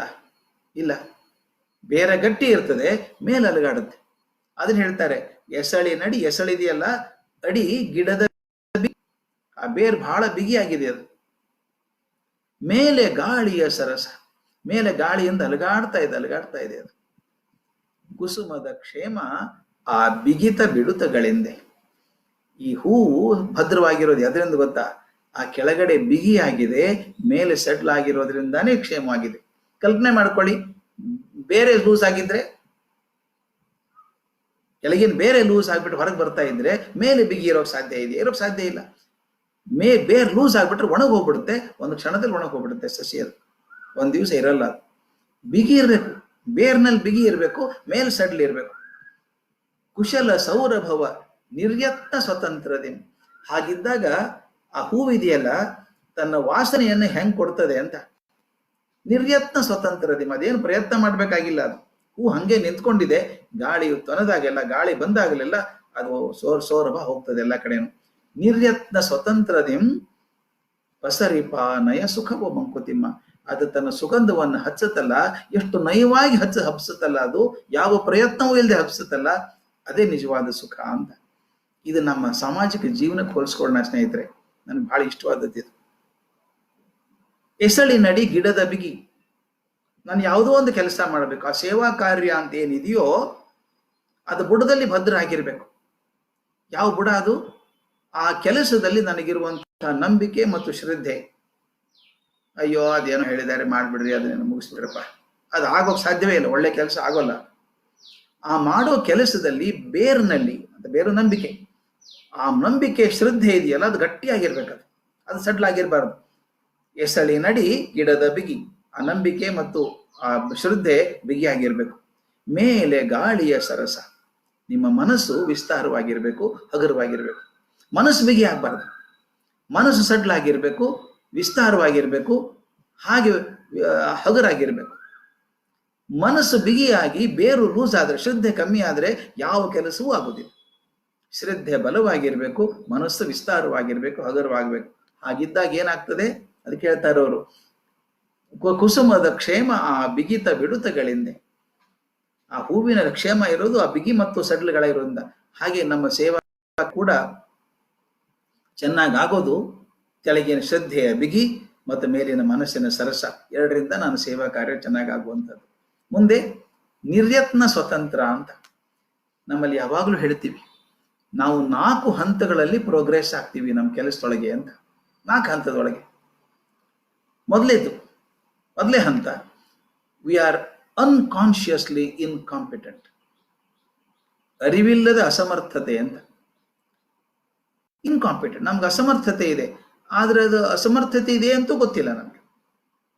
ಅನ್ಕಾನ್ಶಿಯಸ್ಲಿ ಇನ್ಕಾಂಪಿಟೆಂಟ್, ನನಗೆ ಗೊತ್ತಿಲ್ಲ ಅನ್ನೋದು ಗೊತ್ತಿಲ್ಲ ನನಗೆ. Unconsciously incompetent, ಅರಿವಿಲ್ಲದಂತಹ ಅಸಮರ್ಥತೆ. ಸ್ವಲ್ಪ ಬೆಳಿತೇನೆ ನಾನು, ಬೆಳೆದಾಗ ನನಗೆ ಗೊತ್ತಾಗುತ್ತೆ, ಐ ಬಿಕಮ್ ಕಾನ್ಶಿಯಸ್ಲಿ ಇನ್ಕಾಂಪಿಟೆಂಟ್. ಅಯ್ಯೋ ನನಗೆ ಗೊತ್ತಿಲ್ಲ ಅಂತ ಆದ್ರೂ ಗೊತ್ತಾಗುತ್ತೆ, ನನಗೆ ಗೊತ್ತಿಲ್ಲ ಅಂತ ಗೊತ್ತಾಗುತ್ತೆ. ಎರಡನೇ ಹಂತ, ಸ್ವಲ್ಪ ಪ್ರೋಗ್ರೆಸ್ ಆಯ್ತು. ಅದನ್ನ ಅರಿವಾದ ಅಸಮರ್ಥತೆ ಅಂತ ಕರಿತೀವಿ. ಅಸಮರ್ಥತೆ ಗೊತ್ತಾಯ್ತು ನನಗೆ, ಅದು ಗೊತ್ತಿಲ್ಲ ಸರ್ ನಮಗೆ, ಅದು ಬರೋಲ್ಲ ನನಗೆ ಅಂತ ಗೊತ್ತಾಯ್ತು. ಅದು ಮುಂದಿನ ಹಂತ ಬೆಳ್ಕೊಂಡು ಹೋದಾಗ ಯು ಬಿಕಮ್ ಕಾನ್ಶಿಯಸ್ಲಿ ಕಾಂಪಿಟೆಂಟ್. ನೀನು ಪ್ರಜ್ಞಾಪೂರ್ವಕವಾಗಿ ಅರಿವಾದ ಸಾಮರ್ಥ್ಯ ನನ್ನ ಕಡೆ ಇದೆಯಪ್ಪ, ಸಾಮರ್ಥ್ಯ ಇದು ಅಂತ ನಿನಗೆ ಗೊತ್ತಾಗಿದೆ. ಓಕೆ, ನನ್ನ ಶಕ್ತಿ ಇದೆ, I am competent now in this field ಅಂತ, I am conscious of that, consciously competent. ಅದು ಫೈನಲ್ ಸ್ಟೇಜ್ ಅಲ್ಲ, ಅದು ಅದ್ರ ಮುಂದಿನ ಸ್ಟೇಜ್ ಒಂದಿದೆ. You should become unconsciously competent. ಇದು ಬಹಳ ಮುಖ್ಯ, ಅನ್ಕಾನ್ಶಿಯಸ್ಲಿ ಕಾಂಪಿಟೆಂಟ್. ಅದೇ ನಿರ್ಯತ್ನ ಸ್ವತಂತ್ರ ಅಂತ ಹೇಳೋದು. ನಾನು ಯಾವುದೂ ಪ್ರಯತ್ನನೇ ಮಾಡಬೇಕಾಗಿಲ್ಲ, ನೀವು unconscious competent. You are so competent that you don't have to make any effort to remember that you are competent. Whatever you say becomes perfect. Ramakrishna ಪರಮಹಂಸರು ಉಪನಿಷತ್ತುಗಳನ್ನು ವೇದಗಳನ್ನು ಓದಲಿಲ್ಲ ಅಂತ ಒಂದು ತಕರಾರಿತ್ತು. ಆದ್ರೆ ಅವ್ರು ಹೇಳಿದ್ದೆ ಉಪನಿಷತ್ತು ರಾಮಕೃಷ್ಣ ಉಪನಿಷತ್ತು ಅಂತ ಆಗ್ಲಿಲ್ವಾ? ಇದು ಅನ್ಕಾನ್ಶಿಯಸ್ಲಿ ಕಾಂಪಿಟೆಂಟ್. ನೀವು ಪ್ರಯತ್ನನೇ ಮಾಡಬೇಕಾಗಿಲ್ಲ. ಒಂದು ಹಂತಕ್ಕೆ 4 ಹಂತ. ಅನ್ಕಾನ್ಶಿಯಸ್ಲಿ ಇನ್ಕಾಂಪಿಟೆಂಟ್ ಇದ್ದವರು consciously competent, consciously incompetent, consciously competent. ಕೊನೆ ಹಂತಕ್ಕೆ ಬಂದಾಗ ಅನ್ಕಾನ್ಶಿಯಸ್ಲಿ ಕಾಂಪಿಟೆಂಟ್. ನೀವು ಪ್ರಯತ್ನನೇ ಮಾಡಬೇಕಾಗಿಲ್ಲ. ನಿಮ್ಮ ಅನುಭವ, ನಿಮ್ಮ ದರ್ಶನ ಜೀವನದಲ್ಲಿ ಏನಾಗಿದೆಯೋ ಅದು ಮಾತಾಡಿದ್ರೆ ಬಂದ್ಬಿಡುತ್ತೆ, ಅದು ಒಳ್ಳೆ ಮಾತಾಗ್ಬಿಡುತ್ತದೆ, ಒಂದು ಕೊಟೇಶನ್ ಆಗ್ಬಿಡುತ್ತೆ. ಆ ತರ ಅನ್ಕಾನ್ಶಿಯಸ್ಲಿ ಕಾಂಪಿಟೆಂಟ್ ಆಗ್ಬೇಕಾದದ್ದು. ಅದಕ್ಕೆ ಹೇಳ್ತಾರೆ ವಸರಿಪ ನಯ ಸುಖವ ಮಂಕುತಿಮ್ಮ. ಆ ನಿರ್ಯತ್ನ ಸ್ವತಂತ್ರ ಅನ್ನುವಂಥ ಪದ ನೆನೆಸ್ಬೇಕು ನಾವು ಸಮಾಜದಲ್ಲಿ ಕೆಲಸ ಮಾಡುವಾಗ. ನಾನು ಮಾಡ್ತಾ ಇದ್ದಾಗ ಒಂದೇ ಸಲ ಬರಲ್ಲ, ಒಂದು 10 ವರ್ಷ 20 ವರ್ಷ ಬೆಳೆಸ್ಕೊಂಡು ಹೋದಾಗ ಅಲ್ಲಿ ಬಂದ್ಬಿಡುತ್ತದೆ. Then we can become very competent ಅಂತ ಅನ್ಸುತ್ತೆ. ಇಷ್ಟು ಜಾಸ್ತಿ ಮಾತಾಡಿದೆ ನಾನು. ಇನ್ನು 3 ನಿಮಿಷದಲ್ಲಿ ಒಂದು ಪದ್ಯ ಹೇಳಿ ಮುಗಿಸ್ಬಿಡ್ಬೇಕು ನಾನು. ಆಮೇಲೆ ಪ್ರಶ್ನೆಗಳನ್ನ ಕೆಲವು ತಗೋತೀನಿ. ಬಹಳ ಮುಖ್ಯವಾದಂತ, ನನಗೆ ಕಗ್ಗದಲ್ಲಿ ಬಹಳ ದೊಡ್ಡದು ಅನಿಸಿದ್ದು, ಇಡೀ ಬದುಕು ಹೇಗಿರ್ಬೇಕು, ಸಮಾಜದಲ್ಲಿ ದುಡಿಯುವಂತ ವ್ಯಕ್ತಿ ಒಂದು ಪದ್ಯದಲ್ಲಿ ಸಿಗ್ತದ ಅಂತ ನೋಡಿದಾಗ ನನಗನ್ಸಿದ್ದು ಹೀಗೆ: ನಗು ಮನದಿ ಲೋಗರ ವಿಕಾರಗಳನ್ನು ನೋಡಿ ಬಿಗಿ ತುಟಿಯ ದುಡಿವೊಂದು ನೋವ ಪಡುವೊಂದು. ಹೊಗು ವಿಶ್ವ ಜೀವನದ ಜೀವಾಂತರಂಗದಲ್ಲಿ ನಗು ನಗುತ್ತ ಬಾಳ್ ತೆರಳು ಮಂಕುತಿಮ್ಮ. ಇಡೀ ಬದುಕು ಹೆಂಗ್ ಕಳಿಬೇಕು, ಹೇಗೆ ಜೀವನ ಬಿಟ್ಟು ಹೋಗ್ಬೇಕು ಅನ್ನೋದು ಕೂಡ ಹೇಳ್ಬಿಡ್ತಾರೆ. ನಗು ಮನದಿ ಲೋಗರ ವಿಕಾರಗಳನ್ನು ನೋಡಿ. ಬೇರೆ ಇದ್ದವ್ರು ತಪ್ಪು ಮಾಡಿದಾಗ ಅವ್ರ ವಿಕಾರಗಳನ್ನು ನೋಡಿದ್ರೆ ಮನಸ್ಸಲ್ಲಿ ನಗು, ಜೋರಾಗಿ ನಗಬೇಡ. ಜೋರಾಗಿ ನಕ್ಕ ಅಟ್ಟಹಾಸ ಆಗ್ಬಾರ್ದು, ಅವ್ರು ನೋಡ್ಬಾರ್ದು, ಏನ್ರಿ ಆ ನಗ್ತಾ ನಮ್ಮ ನೋಡಿ ಅಂತ ಅನ್ಬಾರ್ದು. ನಗು ಮನದಿ, ಮನಸ್ಸಿನೊಳಗೆ ಪಾಪ ತಪ್ಪು ಗೊತ್ತಿಲ್ಲ, ತಪ್ಪು ಮಾಡ್ತಾರೆ ಅಂತ ಅನ್ಕೋ. ನಗು ಮನದಿ ಲೋಗರ ವಿಕಾರಗಳನ್ನು ನೋಡಿ ಬಿಗಿ ತುಟಿಯ ದುಡಿವೊಂದು ನೋವ ಪಡುವಂದು. ಬಹಳ ದೊಡ್ಡ ಮಾತು. ನಾವೇನಾದ್ರೂ ನೋವು ಪಡ್ತಿರ್ಬೇಕಾದ್ರೆ, ದುಡಿಬೇಕಾದ್ರೆ ಕೆಲವು ವಿಪರೀತ ಮಾತಾಡ್ತೀವಿ. ಅಯ್ಯೋ ನಾ ಎಷ್ಟು ಕಷ್ಟ ಪಡ್ತೀನಿ ಗೊತ್ತೇನ್ರಿ, ನಮ್ ಕಷ್ಟ ನಿಮಗೇನ್ ಗೊತ್ತು, ಹೇಳ್ಕೊಂಡೇ ಇರೋದು. ಮಾಡ್ತೀರ ಯಾಕದನ್ನ?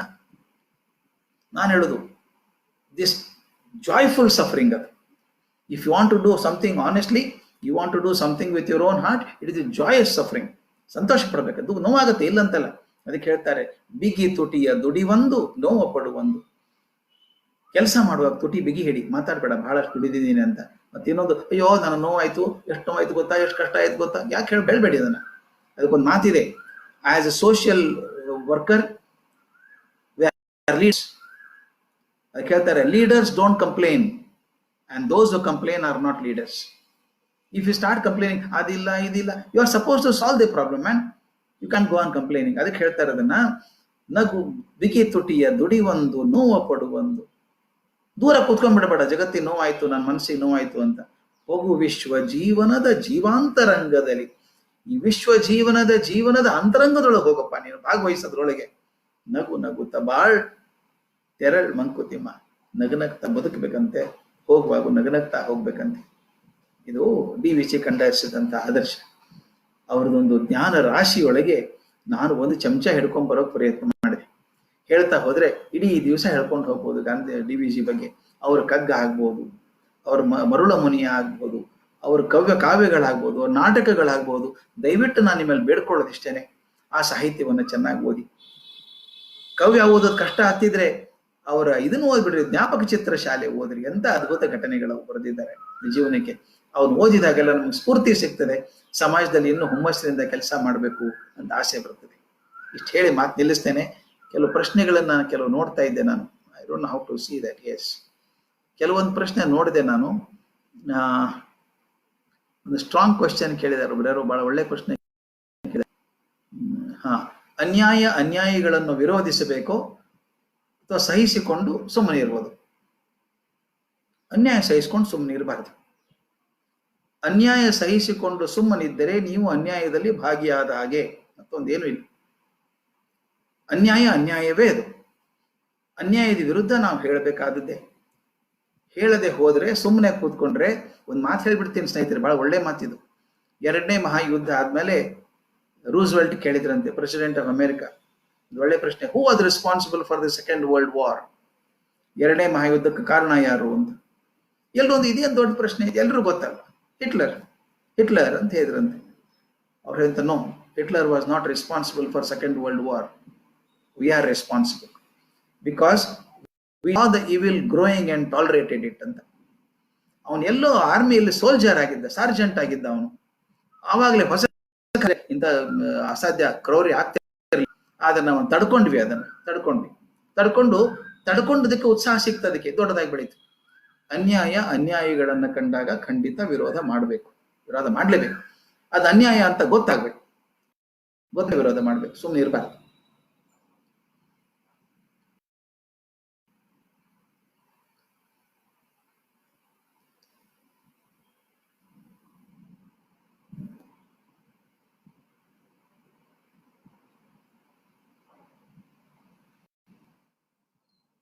ಪ್ರಶ್ನೆಗಳು ಏನಷ್ಟು ದೊಡ್ಡ ಕಾಣಿಸ್ತಾ ಇಲ್ಲ, ಬರೀ ನಮಸ್ತೆ ಥ್ಯಾಂಕ್ ಯು ಅಂತಿದೆ.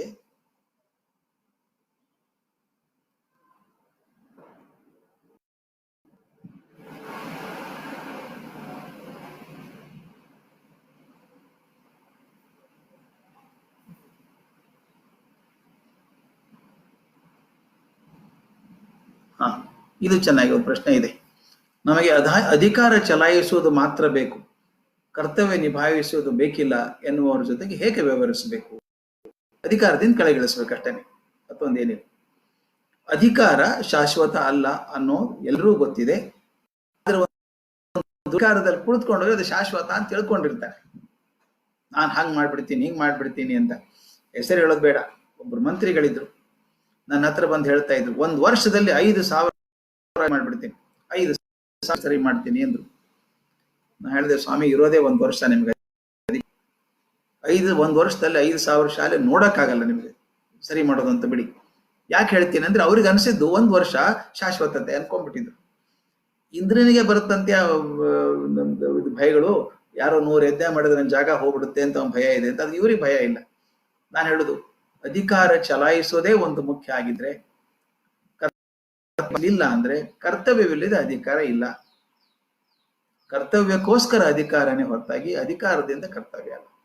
ಹಾಗೆ ಅಧಿಕಾರ ಕರ್ತವ್ಯ ಬಿಟ್ಟು ಮಾಡ್ತಾರೆ ಅಂದ್ರೆ ಅವರು ಅಧಿಕಾರದಲ್ಲಿರೋ ಕಾರಣ ಇಲ್ಲ ಅಷ್ಟೇ.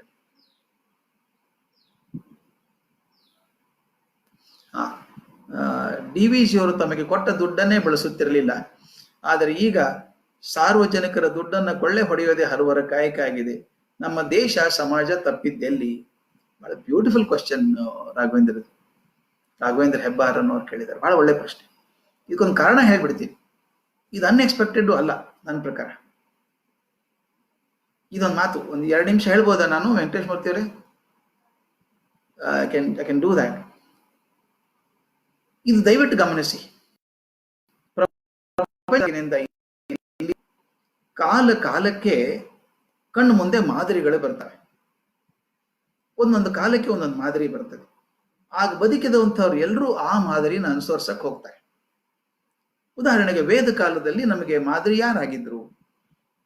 ಆಗ ಮಾದರಿ ಆದ ಋಷಿಗಳು. ಋಷಿಗಳು ಯಾರು ನಗರ ಮಧ್ಯದಲ್ಲಿ ಇರಲಿಲ್ಲ, ನದಿ ದಂಡೆ ಮೇಲೆ ಕಾಡಿನೊಳಗಿರೋರು. ಆದರೆ ರಾಜರು ರಾಜಕುಮಾರರು ಅವ್ರ ಹತ್ರ ಕಾಲ ಹತ್ರ ಕೂತ್ಕೊಂಡು ಕಲಿಯೋಕೆ ಬರ್ತಾ ಇದ್ರು. ಆ ಶಕ್ತಿ ಅವ್ರಿಗಿತ್ತು, ಜ್ಞಾನ ಶಕ್ತಿ ಇತ್ತು. ಜ್ಞಾನ ಪ್ರಧಾನವಾದಂಥ ಸಮಾಜ ಆಗಿತ್ತು. ವಿಶ್ವಾಮಿತ್ರನಂತ ಋಷಿ ಬಂದು ದಶರಥನಿ ನಿಮ್ಮಿಬ್ರು ಮಕ್ಕಳನ್ನು ಕಳಿಸ್ಕೊಡು ಅಂದ್ರೆ ಇಲ್ಲ ಅನ್ನೋ ಧೈರ್ಯ ಬರಲಿಲ್ಲ ದಶರಥನಿಗೆ. ಮಕ್ಕಳನ್ನು ಕಳಿಸ್ಕೊಟ್ಟ. ಆ ಪವರ್ ಇತ್ತು. ದಯವಿಟ್ಟು ಗಮನಿಸಿ, ಅದು ಜ್ಞಾನ ಪ್ರಧಾನವಾದಂಥ ಸಮಾಜ ಆಗಿತ್ತು. ಎಲ್ಲರೂ ಜ್ಞಾನಿಗಳ.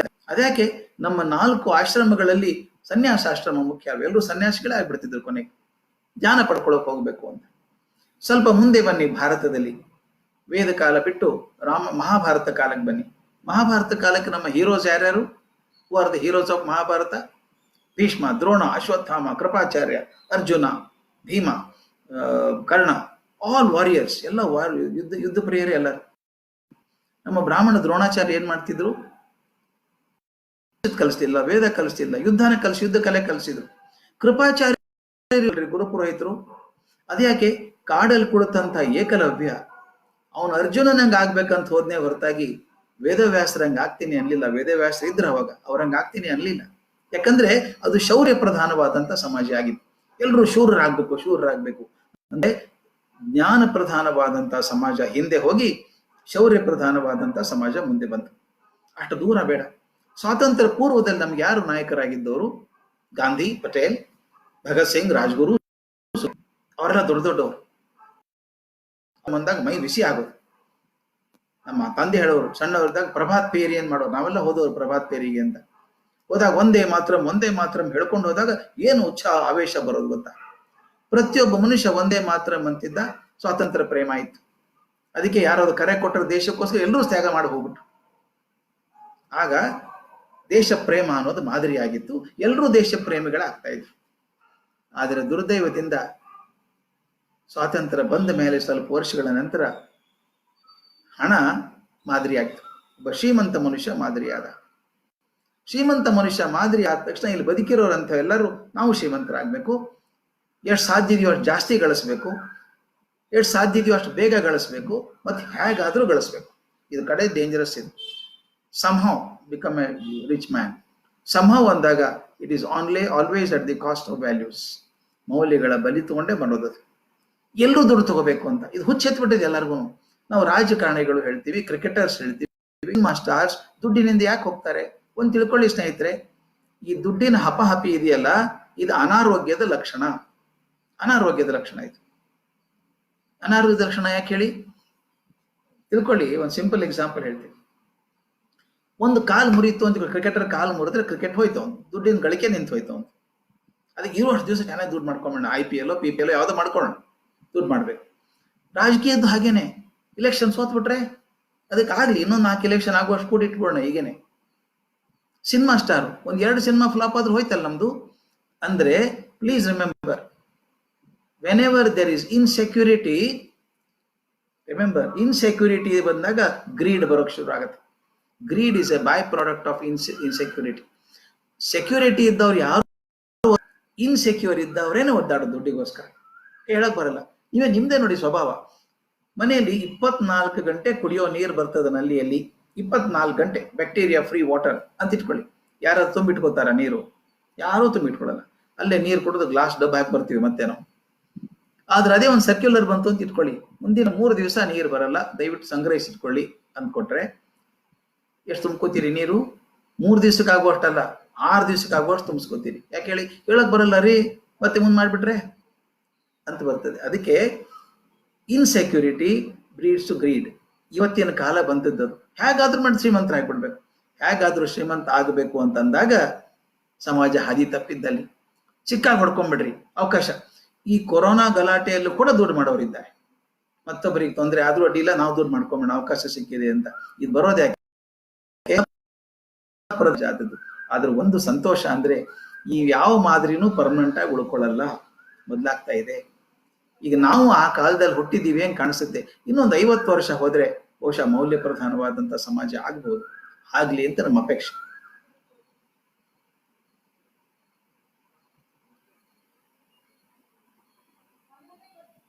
ಚೆನ್ನಾಗಿ ಬರೆದಾರೆ ಒಬ್ರು, ಹೆಸರಿಗೆ ಮಾತ್ರ ಸೇವೆ ಒಳಗೊಳಗೆ ಸುಲುಗೆ ಅಂತ. ಮಾಡೋರಿದ್ದಾರೆ, ಬೇಕಾದಷ್ಟು ಚೆನ್ನಾಗಿ ಮಾಡ್ತಾರೆ. ಮಕ್ಕಳಿಗೆ ಮೌಲ್ಯ ಶಿಕ್ಷಣವನ್ನು ನೀಡುವುದು ಹೇಗೆ ಅಂತ ಕೇಳ್ತಾರೆ. ನಂದು ಒಂದೇ ಮಾತು, ಮಕ್ಕಳಿಗೆ ಮೌಲ್ಯದ ಬಗ್ಗೆ ಭಾಷಣ ಮಾಡಬೇಡಿ, ನೀವು ಹಾಗೆ ನಡೆದ್ಬಿಡಿ.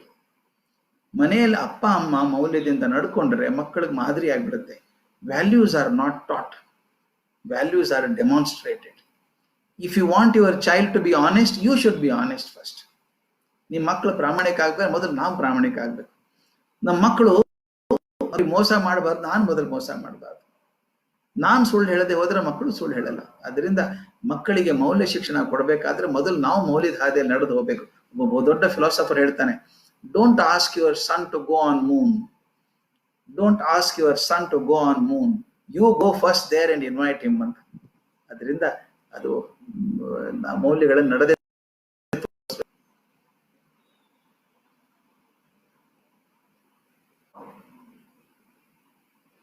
ಸೇವಾ ಕಾರ್ಯದಲ್ಲಿ ಪ್ರಚಾರದ ಕುರಿತು ನಿಮ್ಮ ಅಭಿಪ್ರಾಯ? ಪ್ರಚಾರ ಬೇಕು. ಕೆಲಸ ಅಂದ್ರೆ ನಾವು ಸೇವೆ ಮಾಡ್ಕೊಂಡಿದ್ದೀವಿ ಅಂತ ಪ್ರಚಾರ ಅಲ್ಲ, ಇಂಥ ಸೇವೆಗಳು ಸಿಗ್ತಾವೆ ಅಂತ ಪ್ರಚಾರ ಆಗಲಿ. ನಾನು ಸೇವೆ ಮಾಡ್ಕೊಂಡಿದ್ದೀನಿ ಅಂತ ಜಾಸ್ತಿ ಪ್ರಚಾರ ಬೇಕಾಗಿಲ್ಲ. ಅದೇ ಮನಸ್ಸು ಮೊದಲನ್ನ ಜೀವನವು ವಿಕಸಿಸುವಂತೆ ಮನವನ್ನು ಅನುಗಳಿಸುವ ಗುರುವೆ. ಅವ್ರು ಹೇಳದಂಗೆ ಕಾನ ನದಿ ಹೂ ಬಿರಿದು ಎಲೆಯ ಹಿಂದಿರ್ಬೇಕು ಅಂತ, ಎಲೆ ಹಿಂದಿರ್ಬೇಕು ಅಂತ. ಅದರಿಂದ ತುಂಬಾ ಪ್ರಚಾರ ಬೇಕಾಗಿಲ್ಲ. ಪ್ರಚಾರದೊಳಗೆ ಕೆಲಸ ಮಾಡ್ತಿದ್ದೀವಿ ಅಂತ ಜನಕ್ಕೆ ಗೊತ್ತಾಗ್ಲಿ ಹೊರತಾಗಿ ಮಾಡಿದ್ದೀವಿ ಅಂತ ಟಮ್ ಟಮ್ ಮಾಡ್ಕೊಳ್ಳೋದು ಬೇಕಾಗಿಲ್ಲ.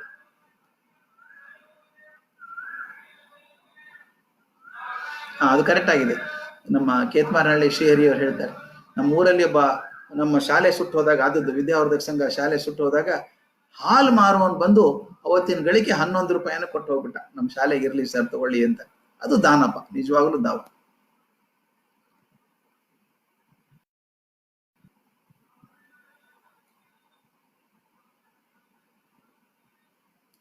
ಏನಿದು ಮಾಡಿದ್ದನ್ನ ಹೇಳಬೇಡಿ ಅಂತ ಹೇಳಿ ಮಾಡಿದ್ದೆಲ್ಲ ಇಂಟರ್ವ್ಯೂ ಕೊಡುವವರ ಬಗ್ಗೆ ನಿಮ್ಮ ಅಡ್ವೈಸ್?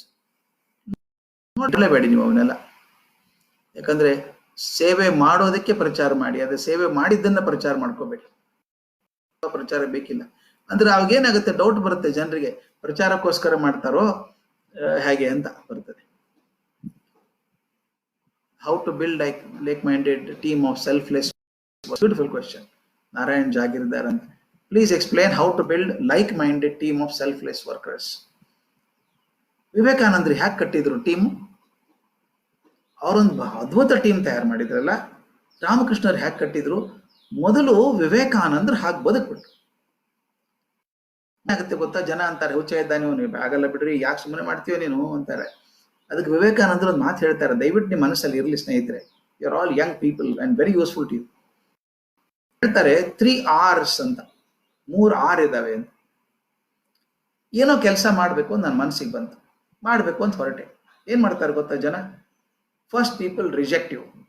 ಮಾಡ್ಬೇಡೋದನ್ನ ಆಗೋಲ್ಲ, ಅದು ಯಾರು ಮಾಡ್ತಾರೋ, ಹುಚ್ಚ ಇದ್ದೀನಿ ಮಾಡಕ್ ಮಾಡ್ಬೇಡ ಅಂತಾರೆ. First people reject you. ಆಗ ಅರ್ಧಕ್ಕೆ ಜನ ಬಿಟ್ಟೇ ಬಿಡ್ತಾರೆ ಬೇಡ ಅಂತ. ಕೆಲವರು ಮುಂದುವರಿತಾರೆ ಹಾಗೇನೆ, ಅವ್ರು ಬೇಡ ಅಂದ್ರಲ್ಲಿ ಮಾಡ್ತೀನಿ ಅಂತ ಮುಂದೆ ಹೋಗ್ತಾರೆ. ಸೆಕೆಂಡ್ R ಬರುತ್ತೆ ಅವಾಗ. Remaining people ridicule you, they make fun of you. ನೋಡ್ರಿ ಬಂದ ಮಹಾತ್ಮ ಇವನು, ನಾವೆಲ್ಲ ಆಗಲ್ಲ ಅಂತ ಹೇಳಿದ್ರೆ ಮಾಡಕ್ ಕೊಟ್ಟಿದ್ದಾನೆ ನೋಡ್ರಿ ಹುಚ್ಚ ಇವನು ಅಂತ ನಿಮ್ಗೆ ತಮಾಷೆ ಮಾಡ್ತಾರೆ. First people reject you, second the ridicule you. Vivekananda ಹೇಳ್ತಾರೆ 95% of the people drop down after the first 2 hours. ಆಯ್ತು ನಮ್ಮ ಕಡೆಯಿಂದ ಆಗಲ್ಲ ಅಂತ ಬಿಟ್ಬಿಡ್ತಾರೆ, ಕೈ ಬಿಟ್ಬಿಡ್ತಾರೆ. ಓನ್ಲಿ 5% ಪೀಪಲ್, ಅವ್ರಿಗೆ ಗೊತ್ತಿಲ್ಲ ಏನಂದ್ರೆ the third hour is waiting to happen. 3ನೇ hour ಕಾಯ್ತಾ ಇದೆ ಅಂತ. ಒನ್ಸ್ ಯು ಕ್ರಾಸ್, ಅವ್ರು ಬಹಳ ಚಂದ ಹೇಳ್ತಾರೆ, when people are rejecting you, you are on the right path. If people ridicule you, you're definitely on the right path. Progress. ನಿಮ್ಮ ಮನಸ್ಸಲ್ಲಿ ಖಾತ್ರಿ ಇದೆಯಾ, ಹೊರಟ್ಬಿಡಿ ಮುಂದೆ. And the third stage is recognition. ಜನ ಬೆಚ್ಕೋತಾರೆ, ನಿಮ್ಮನ್ನ ಮಾಡಿದ್ದನ್ನು ಗುರುತಿಸ್ತಾರೆ. ರಿಕಗ್ನಿಷನ್, ಅವ್ರು ಹೇಳ್ತಾರೆ recognition comes in such large measure you can't hold it. ಹಿಡ್ಕೊಳ್ಳಕ್ ಸಾಧ್ಯ ಇಲ್ಲ, ಅಷ್ಟು ಮೆಜರ್ಮೆಂಟ್ ಬಂದ್ಬಿಡುತ್ತೆ ನಿಮಗೆ ಅದು. ಆದ್ರೆ ಈ ಮೊದಲಿನ 2 hour ದಾಟಬೇಕು. ನೀವು ಹೇಳಿದ್ರಲ್ಲ, how to build a team of people. You continue to work. Slowly people will join you, not one day. It will not take in one day. It may take 10 years, it may take 15, 20 years, but build it. ನೀವು ನಿಜವಾಗ್ಲೂ ಗಟ್ಟಿ ಮನಸ್ಸು ಮಾಡ್ಕೊಂಡು ಹೋದ್ರೆ rejection, ridicule ದಾಟಿ ಮುಂದೆ ಹೋಗಿ recognition ಬರುತ್ತೆ. ಅವಾಗ ನೀವು ಬೇಡ ಅಂದ್ರೂ 1000 ಜನ ಬಂದು ಸೇರ್ಕೋತಾರೆ ನಿಮ್ಮನ್ನ. ಆದ್ರೆ ಸಮಾನ ಮನಸ್ಕರಿರ್ತಾರೆ ಅಂತ ಹೇಳ್ತಾರೆ. ಆದ್ರೆ ರಿಜೆಕ್ಷನ್, ರಿಡಿಕ್ಯೂಲ್ ಟೈಮಲ್ಲಿ ನಿಮ್ ಜೊತೆಗೆ ಏನ್ ಬರ್ತಾರೋ ಅವರೆಲ್ಲ ಸಮಾನ ಆದರ್ಶ ಇಟ್ಕೊಂಡು ಬಂದವರು. ಅವರಿಂದ ಒಂದು ದೊಡ್ಡ ಸಾಧನೆ ಆಗೋಕ್ ಸಾಧ್ಯ ಇದೆ.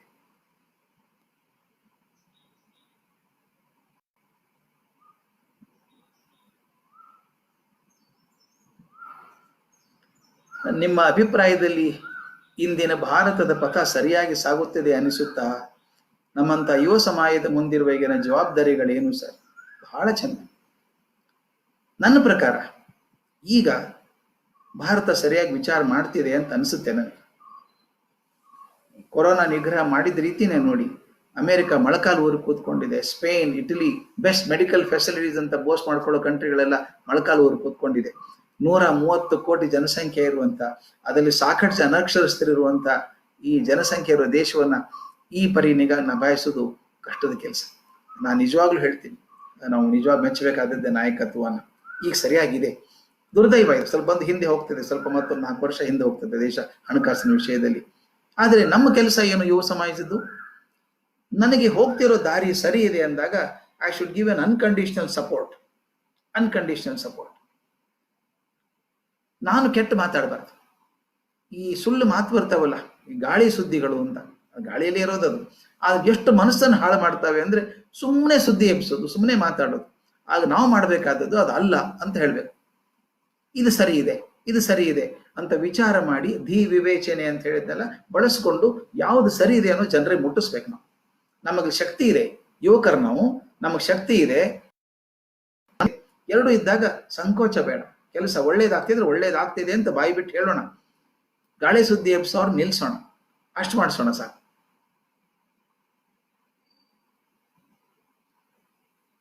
ಸೇವಕನ ಜವಾಬ್ದಾರಿ ಸೇವೆಯೋ ಅಥವಾ ತ್ಯಾಗವೇ? ಕೌಟುಂಬಿಕ ಬದುಕು ತ್ಯಾಗ ಮಾಡಿ ಸೇವೆ ಮಾಡುವುದು ಎಷ್ಟು ಸರಿ? ಬಹಳ ಒಳ್ಳೆ ಪ್ರಶ್ನೆ, ಬಹಳ ಒಳ್ಳೆ ಪ್ರಶ್ನೆ. ದಯವಿಟ್ಟು ಸೇವೆ ತ್ಯಾಗ ಅಂತ ಹೇಳ್ಬೇಡಿ. ನೀವು ನಿಜವಾಗ್ಲೂ ಸೇವೆ ಮಾಡ್ತಿದ್ರೆ ಅದು ತ್ಯಾಗ ಅಲ್ಲ. Because you are enjoying that. ವಿವೇಕಾನಂದ್ರೆ ಮಾತು ಹೇಳ್ತಾರೆ, ಈಗ ಎಷ್ಟೋ ಸಲ ನಾವು ತ್ಯಾಗ, ಅವ್ರು ಕೆಲಸಕ್ಕೆ ತಯಾರಿರಲ್ಲ, ಎಷ್ಟು ಕಷ್ಟಪಡ್ತೀನಿ ನಾನು ಅವ್ರಿಗೋಸ್ಕರ ತ್ಯಾಗ ಮಾಡ್ತೀನಿ, ಗೊತ್ತೇ ಆಗಲ್ಲ ಅವ್ರಿಗೆ ಅಂತ. ಇದು ವಿವೇಕಾನಂದ್ರ ಕೇಳ್ತಾರೆ, ಅವ್ರನ್ನ ಅರ್ಜಿ ಹಾಕೊಂಡಿದ್ರ ಬಂದು ಸಹಾಯ ಮಾಡು ಅಂತ ಹೇಳಿ.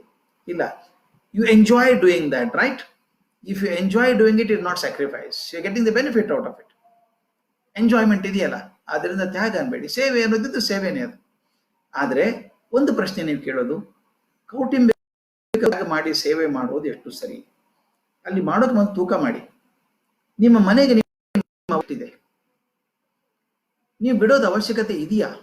ಮನೆ ಬಿಟ್ಟು ಹೋಗೋ ಅವಶ್ಯಕತೆ ಇದೆಯಾ ಮೊದಲೇದು? ಅಥವಾ ನಿಮ್ಮ ಮನೆಯಲ್ಲಿ ಬೇರೆ ವ್ಯವಸ್ಥೆ ಮಾಡೋಕೆ ಸಾಧ್ಯ ಇದೆ, ನೀವು ಮಾಡ್ಕೊಳಕ್ ಹೋಗೋರು ಬೇರೆ ವ್ಯವಸ್ಥೆ ಮಾಡೋಕೆ ಸಾಧ್ಯ ಇದೆ, ಆಗ ನಾನು ಹೋಗ್ಲೇಬೇಕು ಅಂತ ದುಡ್ತಾ ಬಂದ್ರೆ ಹೋಗಿ. ಆದ್ರೆ ನನ್ನ ವೈಯಕ್ತಿಕವಾಗಿ ಹೇಳೋದು, ನನ್ನ ವೈಯಕ್ತಿಕ ಅಭಿಪ್ರಾಯ ಅದು, ಮನೆಯಲ್ಲಿ ಇದ್ಕೊಂಡೇ ಬೇಕಾದಷ್ಟು ಕೆಲಸ ಮಾಡ್ಬೋದು, ಬೇಕಾದಷ್ಟು ಕೆಲಸ ಮಾಡ್ಬೋದು. ಸಾಧನೆ ಮಾಡಿದವರೆಲ್ಲ ಮನೆ ಬಿಟ್ಟು ಹೋದವರು ಅಂತಲ್ಲ. ಆದ್ರೆ ಕೆಲವೊಂದು ಸಲ ದೇಶಕ್ಕೋಸ್ಕರ ತ್ಯಾಗ ಮಾಡ್ಬೇಕಾಗುತ್ತೆ. ವಿವೇಕಾನಂದರು ಮಾಡಿದ್ರು, ಮನೆ ಬಿಟ್ಟು ಹೋದ್ರು. ಸಾಕಷ್ಟು ಸನ್ಯಾಸಿಗಳು ಹೋಗ್ತಾರೆ, ಇವತ್ತಿಗಾದ್ರೂ ಹೋಗ್ತಾರೆ, ಪರಿವ್ರಾಜಕರಿದ್ದಾರೆ. ನಮ್ಮಲ್ಲಿ ಸ್ವಯಂ ಸೇವಕ ಸಂಘದಲ್ಲಿ ಎಷ್ಟೋ ಜನ ಫುಲ್ ಟೈಮ್ ವರ್ಕರ್ಸ್ ಇಲ್ವಾ? ಅವರ ದೊಡ್ಡ ಸಾಧನೆ ಮಾಡಿದವರು, ತ್ಯಾಗ ಮಾಡಿದವರು. ಆದ್ರೆ ಅವರಿಗೆ ಕೌಟುಂಬಿಕ ಸಪೋರ್ಟ್ ಕೂಡ ಇತ್ತು ಅನ್ನೋದು ಬಹಳ ಮುಖ್ಯ. ಬಿಟ್ಟು ಹೋದವ್ರನ್ನ ಅವ್ರ ಮನೆಯಿಂದ ಹೊರಗೆ ಹಾಕಿದವರು ಅಂತಲ್ಲ, ನನ್ಗೆ ತುಂಬಾ ಪ್ರೀತಿ ಇತ್ತು, ಮನೆಯವರು ಅವ್ರನ್ನ ಪ್ರೀತಿಯಿಂದ ಹೋಗಪ್ಪ, ನಾವು ಹೇಗೆ ಪಂಜಾಬ್ದಲ್ಲಿ ಪ್ರತಿಯೊಂದು ಮನೆಗೊಬ್ಬರನ್ನ ಸೈನ್ಯಕ್ಕೆ ಕೊಡ್ತಾರಲ್ಲ, ಹಾಗೆ ಸೈನ್ಯಕ್ಕೆ ಹೋಗು ಅಂತ ಹೇಳಿದ ಹಾಗೆ, ಹೋಗು ನೀ ದೇಶಕ್ಕೆ ಕೆಲಸ ಮಾಡು ಅಂತ ಮನಃಪೂರ್ತಿ ಒಪ್ಪಿ ಕಳಿಸಿ ಕೊಟ್ಟಾಗ ಖಂಡಿತ ಹೋಗ್ಬೋದು, ಏನ್ ತೊಂದರೆ ಇಲ್ಲ.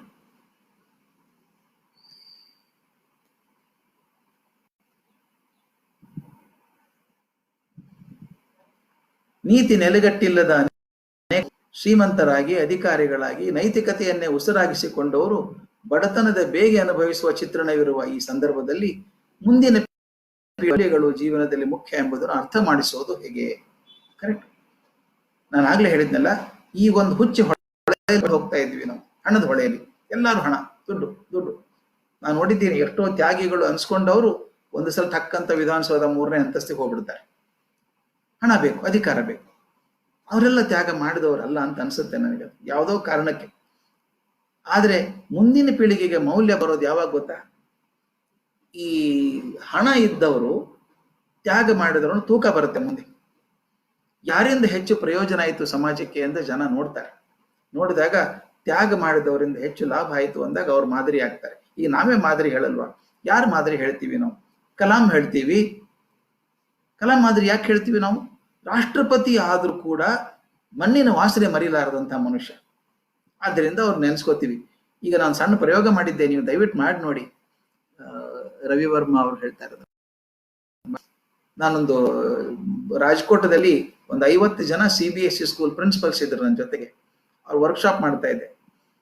ಒಂದು ಸಣ್ಣ ಎಕ್ಸರ್ಸೈಸ್ ಮಾಡಿ ಹೇಳಿದವ್ರಿಗೆ, ಎಲ್ಲ ಪೇಪರ್ ತಗೊಳ್ಳಿ, ಪೆನ್ಸಿಲ್ ತಗೊಳ್ಳಿ, 2 ನಿಮಿಷ ಟೈಮ್ ಕೊಡ್ತೀನಿ, write down the names of all the prime India.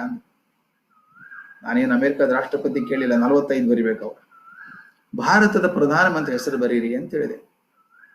ನಿಮ್ಲಿಕ್ಕಿಲ್ಲ. 50ರಲ್ಲಿ 39 ಜನ ಅಲ್ಲೊಂದು ಇಲ್ಲೊಂದು ಹೆಸರು ಬಿಟ್ಟಿದ್ರು, ಮರೆತು ಹೋಗಿತ್ತು ಅವ್ರಿಗೆ. ಆಮೇಲೆ ಪಾಪ ಬೇಜಾರು ಮಾಡ್ಕೊಂಡು, ಅಯ್ಯೋ ಸಾರಿ ಸರ್ ಮರ್ತು ಬಿಟ್ವಿ ಅವ್ರನ್ನ ಅಂದ್ರು. ಅದೇ ನೀವೇನು ಬೇಕಾಗಿಲ್ಲ, ಅವ್ರು ಬೇಜಾರು ಮಾಡ್ಕೋಬೇಕು ಅಲ್ವಾ? ಅಂದ್ರೆ ಪ್ರಧಾನಮಂತ್ರಿ ಆದ್ರೂ ಜನ ನಿಮ್ಮ ನೆನಪಿಡ್ತಾರೆ ಅಂತ ಇಲ್ಲ. ಯಾರು ಸ್ವ ಸಾಮರ್ಥ್ಯದಿಂದ ಅಧಿಕಾರಕ್ಕೆ ಹೋಗಿ 4 ಜನ ಪ್ರಯೋಜನ ಆಗುವಂತ ಕೆಲಸ ಮಾಡಿದ್ರು ಅವ್ರನ್ನ ಜನ ಮರೆಯಲ್ಲ. ಯಾರು ಪೊಲಿಟಿಕಲ್ ಮ್ಯಾನಿಪುಲೇಷನ್ ಇಂದಾಗಿ ಬಂದ ಮೇಲೆ ಕೂತ್ಕೊಂಡ್ರು ಅವ್ರನ್ನ ಯಾರು ನೆನಪಿಡಲ್ಲ. ಈ ಮೌಲ್ಯ ಜಗತ್ತಿಗೆ ಗೊತ್ತಾಗ್ಬಿಡುತ್ತೆ. ನೀವು ರಾಷ್ಟ್ರಪತಿ ಬರೋದ್ ನೋಡಿ, ಭಾರತ ರಾಷ್ಟ್ರಪತಿ ಹೆಸರು ಬರೋದ್ ನೋಡಿ, ಎಷ್ಟೋ ಜನ ಮರೆತೇ ಹೋಗ್ಬಿಡುತ್ತೆ ನಮಗೆ. ಅದರಿಂದ ಮೌಲ್ಯಗಳನ್ನ ತಿಳಿಸೋದು ಸಮಾಜ ಅಲ್ಲ, ಕಾಲನೇ ತಿಳಿಸುತ್ತೆ ಅವರಿಗೆ. ನೋಡಿ, ಇಷ್ಟು ಜನ ಇದ್ರು, ಇದ್ರೊಳಗೆ ನೆನೆಸುವಂತ ಇಬ್ಬರು ಇದ್ದಾರಪ್ಪ, ಉಳಿದವ್ರು ಎಲ್ಲಿ ನೆನಪಿದ್ದಾರೆ ನಮ್ಗೆ ಅಂದಾಗ ಜನಕ್ಕೆ ಗೊತ್ತಾಗುತ್ತೆ ಯಾವುದನ್ನ ಜೊಳ್ಳು ಯಾವುದು ಕಾಳು ಅಂತ.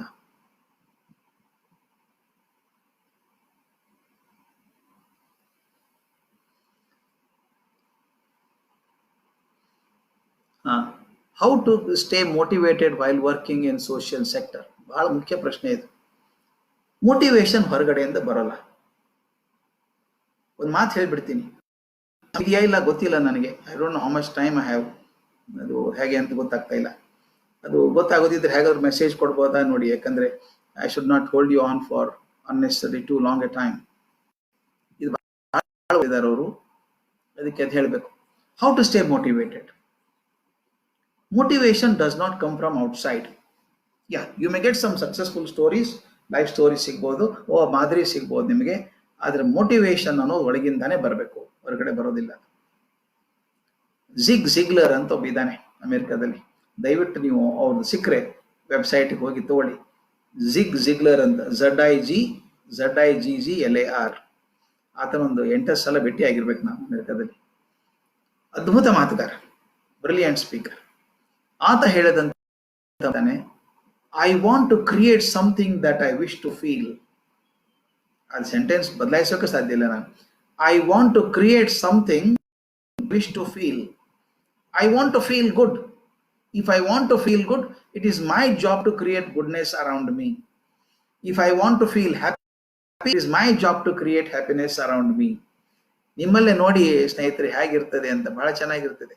ಅಪೂರ್ವ ರಾಮನಾಥ್ ಅಂತ ಕೇಳಿದ ಪ್ರಶ್ನೆ, ಇದನ್ನ ಬಹಳ ಒಳ್ಳೆ ಪ್ರಶ್ನೆ ಅಪೂರ್ವ. ನಿಮ್ಮಲ್ಲಿ ಕೆಲವು ಸ್ನೇಹಿತರು ಇರ್ತಾರೆ ನೋಡ್ಬೇಕು, ಅವ್ರು ಬಂದ ತಕ್ಷಣ ಎಲ್ಲರ ಮುಖ ಅರಳುತ್ತೆ. ನಗ್ನಗ್ತಾ ಇರ್ತಾರೆ, ಖುಷಿಯಾಗಿರ್ತಾರೆ, ಯಾವಾಗಲೂ ಪಾಸಿಟಿವ್ ಆಗಿರ್ತಾರೆ. ಅವ್ರು ನೋಡ್ಬೇಕು ಅನ್ಸುತ್ತೆ, ಮಾತಾಡ್ಬೇಕು ಅನ್ಸುತ್ತೆ. ಒಂದ್ ದಿವಸ ನಿಮ್ಮ ಆಫೀಸಿಗೆ ಬರದೆ ಹೋದ್ರೆ ಎಲ್ಲಿ ಹೋಗಿದ್ರಿ ಇನ್ನೇನೆ ನೀವು, ಬೋರ್ ಆಗ್ತಿತ್ತು ಇಲ್ದಿದ್ರೆ ಅನ್ಸ್ತಿ. ಇನ್ನೂ ಕೆಲವರು ಇರ್ತಾರೆ, ಅವ್ರು ಬಂದ ತಕ್ಷಣ ನಗೋರು ಕೂಡ ನಿಲ್ಸ್ಬಿಡ್ತಾರೆ ನಗೋದನ್ನ. ಅಯ್ಯೋ ಸುಮ್ಮನಿರಪ್ಪ ಬಂದವನು ಅಂತಾರೆ. ಅಂದ್ರೆ ನಾವು ಹೋಗುವಾಗ ನಮ್ಮ ಜೊತೆ ಒಂದು ವಾತಾವರಣ ತಗೊಂಡು ಹೋಗ್ತೀವಿ. ದಯವಿಟ್ಟು ಗಮನಿಸ್ಬೇಕು ಇದನ್ನ. ನಾನು ಹಾಗೆ if I want to stay motivated, I should motivate people around me, is my job.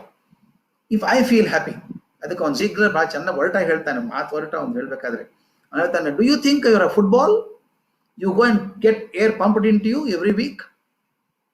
Motivation doesn't come from outside. You feel happy about what you are doing. ನೀವು ಖುಷಿಯಾಗಿ ಕೆಲಸ ಮಾಡ್ತಿದ್ದ ಇನ್ನೊಂದು 4 ಜನ ಬರ್ತಾರೆ. ಅದಕ್ಕೆ ಹೇಳ್ತಾನೆ ಅವನು, if I want to feel happy, I should create good happiness around me. If I want to feel good, I should create goodness around me. ನಾವೇ ಮಾಡ್ಬೇಕಾದ ನಾಯಕರ ಜವಾಬ್ದಾರಿ ಅದು. Not only I get motivated, but motivate people around me.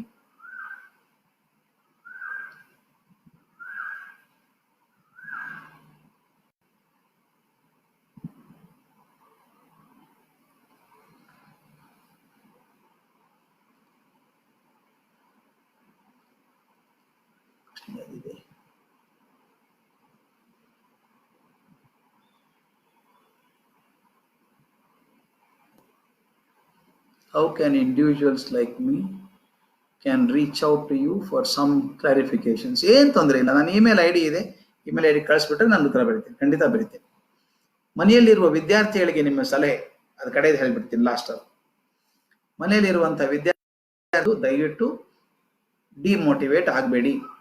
ಕೆಲವರು state board ಹುಡುಗರಿದ್ರೆ SSLC ಪರೀಕ್ಷೆ ಆಗಿಲ್ಲ ಅಂತ ಒಂದು ಚಿಂತೆ ಇದೆ, ಅದಕ್ಕೆ ಏನೂ ಚಿಂತೆ ಪಡಬೇಡಿ.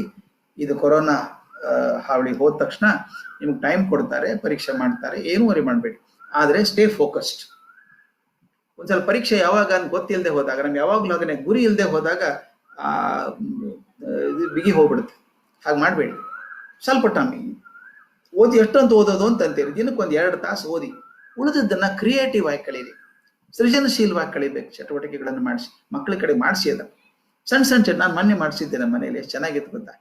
ಈ ಆರೆಂಜ್ ಬರ್ತಲ್ಲ, ಕಿತ್ಲೆ ಹಣ್ಣು ಬರ್ತಲ್ಲ, ಕಿತ್ಲೆ ಹಣ್ಣು ಹಿಂಗೆ ಅಡ್ಡ ಕಟ್ ಮಾಡ್ಬೇಕು. ಅಡ್ಡ ಕಟ್ ಮಾಡಿ ಹಿಂಗೆ ತೆಗೆದ್ಬಿಡೋದು, ಒಳಗಿನ ಪಲ್ಪ್ ತೆಗೆದು 2 ಬುಟ್ಟಿ ತರ ಬಟ್ಲ ತರ ಬರ್ತದೆ. ಒಣಸಿ 4 ದಾರ ಕಟ್ಟಿ ಮರ ಕಟ್ಟಿಬಿಟ್ಟೆ ಇಲ್ಲಿ ಮನೆ ಮುಂದೆ. ಸಂಖ್ಯೆ ಮರ ಇದೆ.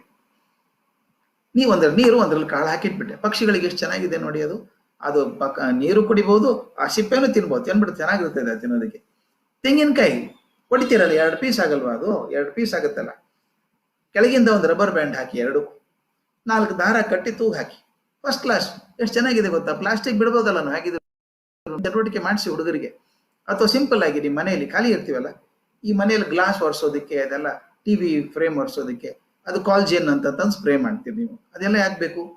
ಒಂದು ಬಟ್ಲಲ್ಲಿ ನೀವು ಸಿಪ್ಪೆ, ಲಿಂಬೆ ಹಣ್ಣು ಹಿಂಡಿದ್ದೆಲ್ಲ ಸಿಪ್ಪೆ ಇರ್ತಲ್ಲ, ಸಿಪ್ಪೆ ಹಾಕ್ಬಿಡಿ, ಒಂದು 4-5 ಸಿಪ್ಪೆ ಅದರೊಳಗೆ ಒಂದಿಷ್ಟು ವೆನೆಗರ್ ಹಾಕಿಟ್ಬಿಡಿ. 1 ವಾರ ಬಿಟ್ಬಿಡಿ, ಚೆನ್ನಾಗಿ ಕಿವಚ್ಬಿಟ್ಟು ಸೋಸ್ಬಿಡಿ, ಬಟ್ಟೆ ಹಾಕಿ ಸೋಸ್ಬಿಡಿ. ಸ್ವಲ್ಪ ನೀರು ಹಾಕಿ ಅದನ್ನೇ ಸ್ಪ್ರೇ ಬಾಟ್ಲಲ್ಲಿ ಇಟ್ಕೊಳ್ಳಿ. ಅದಕ್ಕಿಂತ ಒಳ್ಳೆ ಗ್ಲಾಸ್ ಕ್ಲೀನರ್ ಸಿಗೋದೇ ಇಲ್ಲ ನಿಮಗೆ. ಮಕ್ಕಳ ಕಡೆ ಮಾಡಿಸಿ, ರಿಸರ್ಚು ಆದಂಗಾಯ್ತು, ಅವ್ರ ಕೆಲಸನೂ ಆದಂಗಾಯ್ತು. ಮತ್ತು ಇನ್ನೊಂದು, ಯಾವ ಕೆಮಿಕಲ್ಲು ಇಲ್ಲ, ನಿಮ್ಮ ಟಿವಿ ಸ್ಕ್ರೀನ್ ಹಾಳಾಗಲ್ಲ. ಇಂಥ ಚಟುವಟಿಕೆಗಳನ್ನು ಮಾಡ್ತಾ ಇದ್ದಾಗ ಮನಸ್ಸು ಫ್ರೆಶ್ ಇರುತ್ತದೆ. ಇದು ಬರೀ ಟಿವಿ ನೋಡ್ಕೊಂಡು, ಮೊಬೈಲ್ ನೋಡ್ಕೊಂಡು ಕೂತ್ರೆ ಓದೋ ಮನಸ್ಸೇ ತಪ್ಪೋಗ್ಬಿಡುತ್ತೆ. Major worry for me is when you stay relaxed at home, mind get so relaxed, does not come back on the track easily. ಅದಾಗ್ಲಾರ್ದಂಗೆ ನೋಡ್ಕೋಬೇಕು.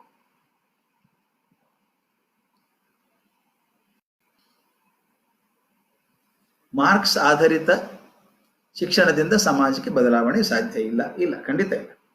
ಅದು ನಾವು ಅದಕ್ಕೆ ಮಾರ್ಕ್ಸ್ವಾದಿಗಳು ಅಂತ ಕರಿತೇನೆ ಅವ್ರನ್ನೆಲ್ಲ. ನಾನು ಬರೀ ಮಾರ್ಕ್ಸು ಅನ್ನೋರು ಮಾರ್ಕ್ಸ್ವಾದಿಗಳು. ಮಾರ್ಕ್ಸು ಬುದ್ಧಿವಂತಿಕೆ ಏನೂ ಸಂಬಂಧ ಇಲ್ಲ. ಗುಂಡಪ್ಪನವರು 3 ವಿಷಯದಲ್ಲಿ ಫೇಲ್ ಆಗಿದ್ದು SSLCಯಲ್ಲಿ 1905. ಒಂದು ಗಣಿತ, ಇನ್ನೊಂದು ವಿಜ್ಞಾನ, 3ನೇದು ಕನ್ನಡ. ಆಶ್ಚರ್ಯ ಆಗಲ್ವಾ? ಗುಂಡಪ್ಪನವ್ರು ಮ್ಯಾಟ್ರಿಕಲ್ ಫೇಲ್ ಆದದ್ದು 3 ಸಬ್ಜೆಕ್ಟ್ಸ್ ಅಲ್ಲಿ, ಗಣಿತ, ವಿಜ್ಞಾನ ಮತ್ತು ಕನ್ನಡದಲ್ಲಿ. ಇವತ್ತು ಅವ್ರ ಬಗ್ಗೆ 20 PhD ಆಗಿರ್ಬೇಕು ಕನ್ನಡದಲ್ಲಿ. ಆದರೆ ಮಾರ್ಕ್ಸ್ ಕಾರ್ಡಿಗೂ ಬುದ್ಧಿವಂತಿಗೆ ಏನೂ ಸಂಬಂಧ ಇಲ್ಲ. ತಾವು ನೋಡಿದ ಹಾಗೆ ದೊಡ್ಡವರು ಅಂದ್ರೆ ಅವು ಮಾದರಿ ಅಂತ ಹೇಳಾರೆ. ಸ್ಟೀವ್ ಜಾಬ್ಸ್ ಆಗಲಿ, ಬಿಲ್ ಗೇಟ್ಸ್ ಆಗಲಿ, ಅವರೆಲ್ಲ ಬಹಳ ದೊಡ್ಡ ಕ್ವಾಲಿಫಿಕೇಶನ್ ಮಾಡಿದವರಲ್ಲ, ಆದರೆ ಒರಿಜಿನಲ್ ಇನ್ನೋವೇಟಿವ್ ಆಗಿ. ಅದರಿಂದ ಮಾರ್ಕ್ಸಿಗೂ ಜೀವನಕ್ಕೂ ಏನೂ ಸಂಬಂಧ ಇಲ್ಲ.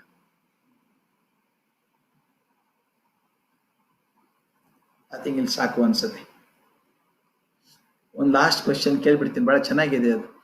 ಸಹನಾ ಕೌಶಿಕ್ ಶೇಖರ್ ಅಂತ ಕೇಳಿದ್ರು, ಬದುಕು ಬಟಕಾ ಬಂಡಿ ವಿಧಿ ಅದರ ಸಾಹೇಬ, should we believe in fate or can I create my destiny? ನಮ್ಮ ಪದ್ಯ ಸ್ವಲ್ಪ ಅನ್ಸುತ್ತೆ ಹಾಗೆ ನೆಗೆಟಿವ್ ಅನ್ಸುತ್ತೆ, ಪದ್ಯ ನೆಗೆಟಿವ್ ಅಲ್ಲ ಅದು. ಗುಂಡಪ್ಪನವ್ರು ಯಾವತ್ತೂ ನೆಗೆಟಿವ್ ಅಲ್ಲ. ಬದುಕು ಜಟಕ ಬಂಡಿ ವಿಧಿ ಅದರ ಸಾಹೇಬ, ಕುದುರೆ ನೀನ್ ಅವನು ಪೇಳದಂತೆ ಪಯಣಿಗರು, ಮದುವೆಗೋ ಮಸಣಕೋ ಹೋಗೆಂದ ಕಡೆಗೋಡು, ಪದ ಕುಸಿಯ ನೆಲವಿಹುದು ಮಂಕುತಿಮ್ಮ. ಮೊದಲಿನ 3 ಸಾಲು ನೋಡಿದಾಗ ಅಯ್ಯೋ ನನ್ನ ಹಣೆ ಬಾರಿ ಏನಪ್ಪ ಇದು, ಬದುಕೋದು ಜಟಕಾ ಬಂಡಿ ಇದ್ದ ಹಾಗೆ. ಕುದುರೆ ನೀನ್, ನಾನು ಕುದುರೆ, ಸಾಬಿ ಇದ್ದಾನಲ್ಲ ಮೇಲೆ ಕೂತಿದ್ದಾನಲ್ಲ ಅವನು ಅದಕ್ಕೆ ಸಾಹೇಬ, ವಿಧಿ ಅವನು ಹೇಳ್ದಂತೆ ಪಯಣಿಗರು. ನಾನು ಕುದುರೆನ ಕೇಳಿ ಯಾರಾದ್ರೂ ಬರ್ತಾರ? ಅವನೇ ತೀರ್ಮಾನ ಮಾಡೋದು ಎಲ್ಲಿ ಹೋಗ್ಬೇಕು ಅಂತ. ಮದುವೆಗೋ ಮಸಣಕ್ಕೋ ಹೋಗೆಂದ ಕಡೆಗೋಡು, ಇದು ನೆಗೆಟಿವ್ ಅನ್ಸುತ್ತಲ್ವಾ? ಆದ್ರೆ ಕಡೆ ಸಾಲು ನೋಡಿ ಎಷ್ಟು ಚೆನ್ನಾಗಿದೆ ಅದು. ಪದ ಕುಸಿಯೇ ನೆಲವಿಹುದು ಮಂಕುತಿಮ್ಮ. ಗಾಬರಿ ಆಗ್ಬೇಡ, ಇಷ್ಟೆಲ್ಲ ಇದ್ರು ಕೂಡ ನೀ ಕುಸಿದ್ರೆ ಏನ್ ಪಾತಾಳಕ್ ಹೋಗಲ್ಲ, ನೆಲ ಇದೆ, ನೀನು ಸಪೋರ್ಟ್ ಮಾಡುವಂತ ಇಡೀ ವ್ಯವಸ್ಥೆ ಇದೆ. ಆದ್ರಿಂದ ನಿನ್ನ ಕರ್ತವ್ಯ ಅಂತ ಹೋಗ್ತಾ ಇರು. ಸಾಹೇಬ ಹೇಳಿದ ಅಂತಲ್ಲ. ಈಗ ನಮ್ಮ ಆಫೀಸಲ್ಲಿ ಹಂಗೆ ಅಲ್ವಾ, ಈ ಕೆಲಸ ಮಾಡಿದನ, ಈ ಪ್ರಾಜೆಕ್ಟ್ ಬಿಡಿ, ಈ ಪ್ರಾಜೆಕ್ಟ್ ತಗೊಳ್ಳಿ ಅಂತಾರೆ. ಅವನು ವಿಧಿ, ನಾನು ಕುದುರೆ, ಮಾಡಲ್ವಾ ಕೆಲಸ? ಆದ್ರೆ ಮಾಡೋದನ್ನ ಪ್ರೀತಿಯಿಂದ ಮಾಡು. 4 ತಾಸು 5 ತಾಸು ಓಡೋದಿದೆ, ಓಡು, ಎಲ್ಲಿ ಓಡಬೇಕು ಓಡ್ಬೇಕು, ನಿನ್ ಕೆಲಸ ಅದು, ಓಡು. ಆದ್ರೆ ನಿರಾಸೆ ಬೇಡ, ಯಾಕಂದ್ರೆ ಪದ ಕುಸಿಯೇ ನೆಲವಿಹುದು ಮಂಕುತಿಮ್ಮ. ಒಂದು ಮಾತಾವು ಗಮನಿಸ್ಬೇಕು, DVG ಅವರ ಯಾವುದೇ ಪದ್ಯದಲ್ಲಿ ಋಣಾತ್ಮಕತೆ ಅಂತಿಲ್ಲ, ಧನಾತ್ಮಕತೆ ಎಲ್ಲ ಪಾಸಿಟಿವ್ ಆಗಿ ಇರುವಂತದ್ದು. ಅದನ್ನ ನಾವು ಹಾಕಿ ತಗೋಬೇಕು. ಅದರಿಂದ you can create your own destiny, there is no question about it, and DVG does not deny that. ನನ್ನ ಇಮೇಲ್ ID ಹ್ಯಾಕ್ ಕೊಡೋದು ಇಲ್ಲಿ, ನಾನು ಕೊಡೋಕೆ ಬರುತ್ತಾ ಅಂತ ಗೊತ್ತಿಲ್ಲ ನನಗೆ. URURAJ GURURA dot KARAJAGI GURURAJ dot KARAJAGI at ACT, A for academic, C for creative, T for teaching, ACT EDU for education, ACTEDU.in. Thank you so much. ಮತ್ತೆ ವೆಂಕಟೇಶ್ ಮೂರ್ತಿ ನೆನಪು ಮಾಡಿದ್ದಾರೆ ನನಗೆ. That we look forward to listen to you again next Tuesday at 11 AM in English on the topic Beautiful Mind. ನಾನು ತುಂಬಾ ಪ್ರಿಯವಾದದ್ದು ಅದು ಮಾಡೋಣಂತೆ. Let's all be beautiful and beautiful mind. Thank you so much.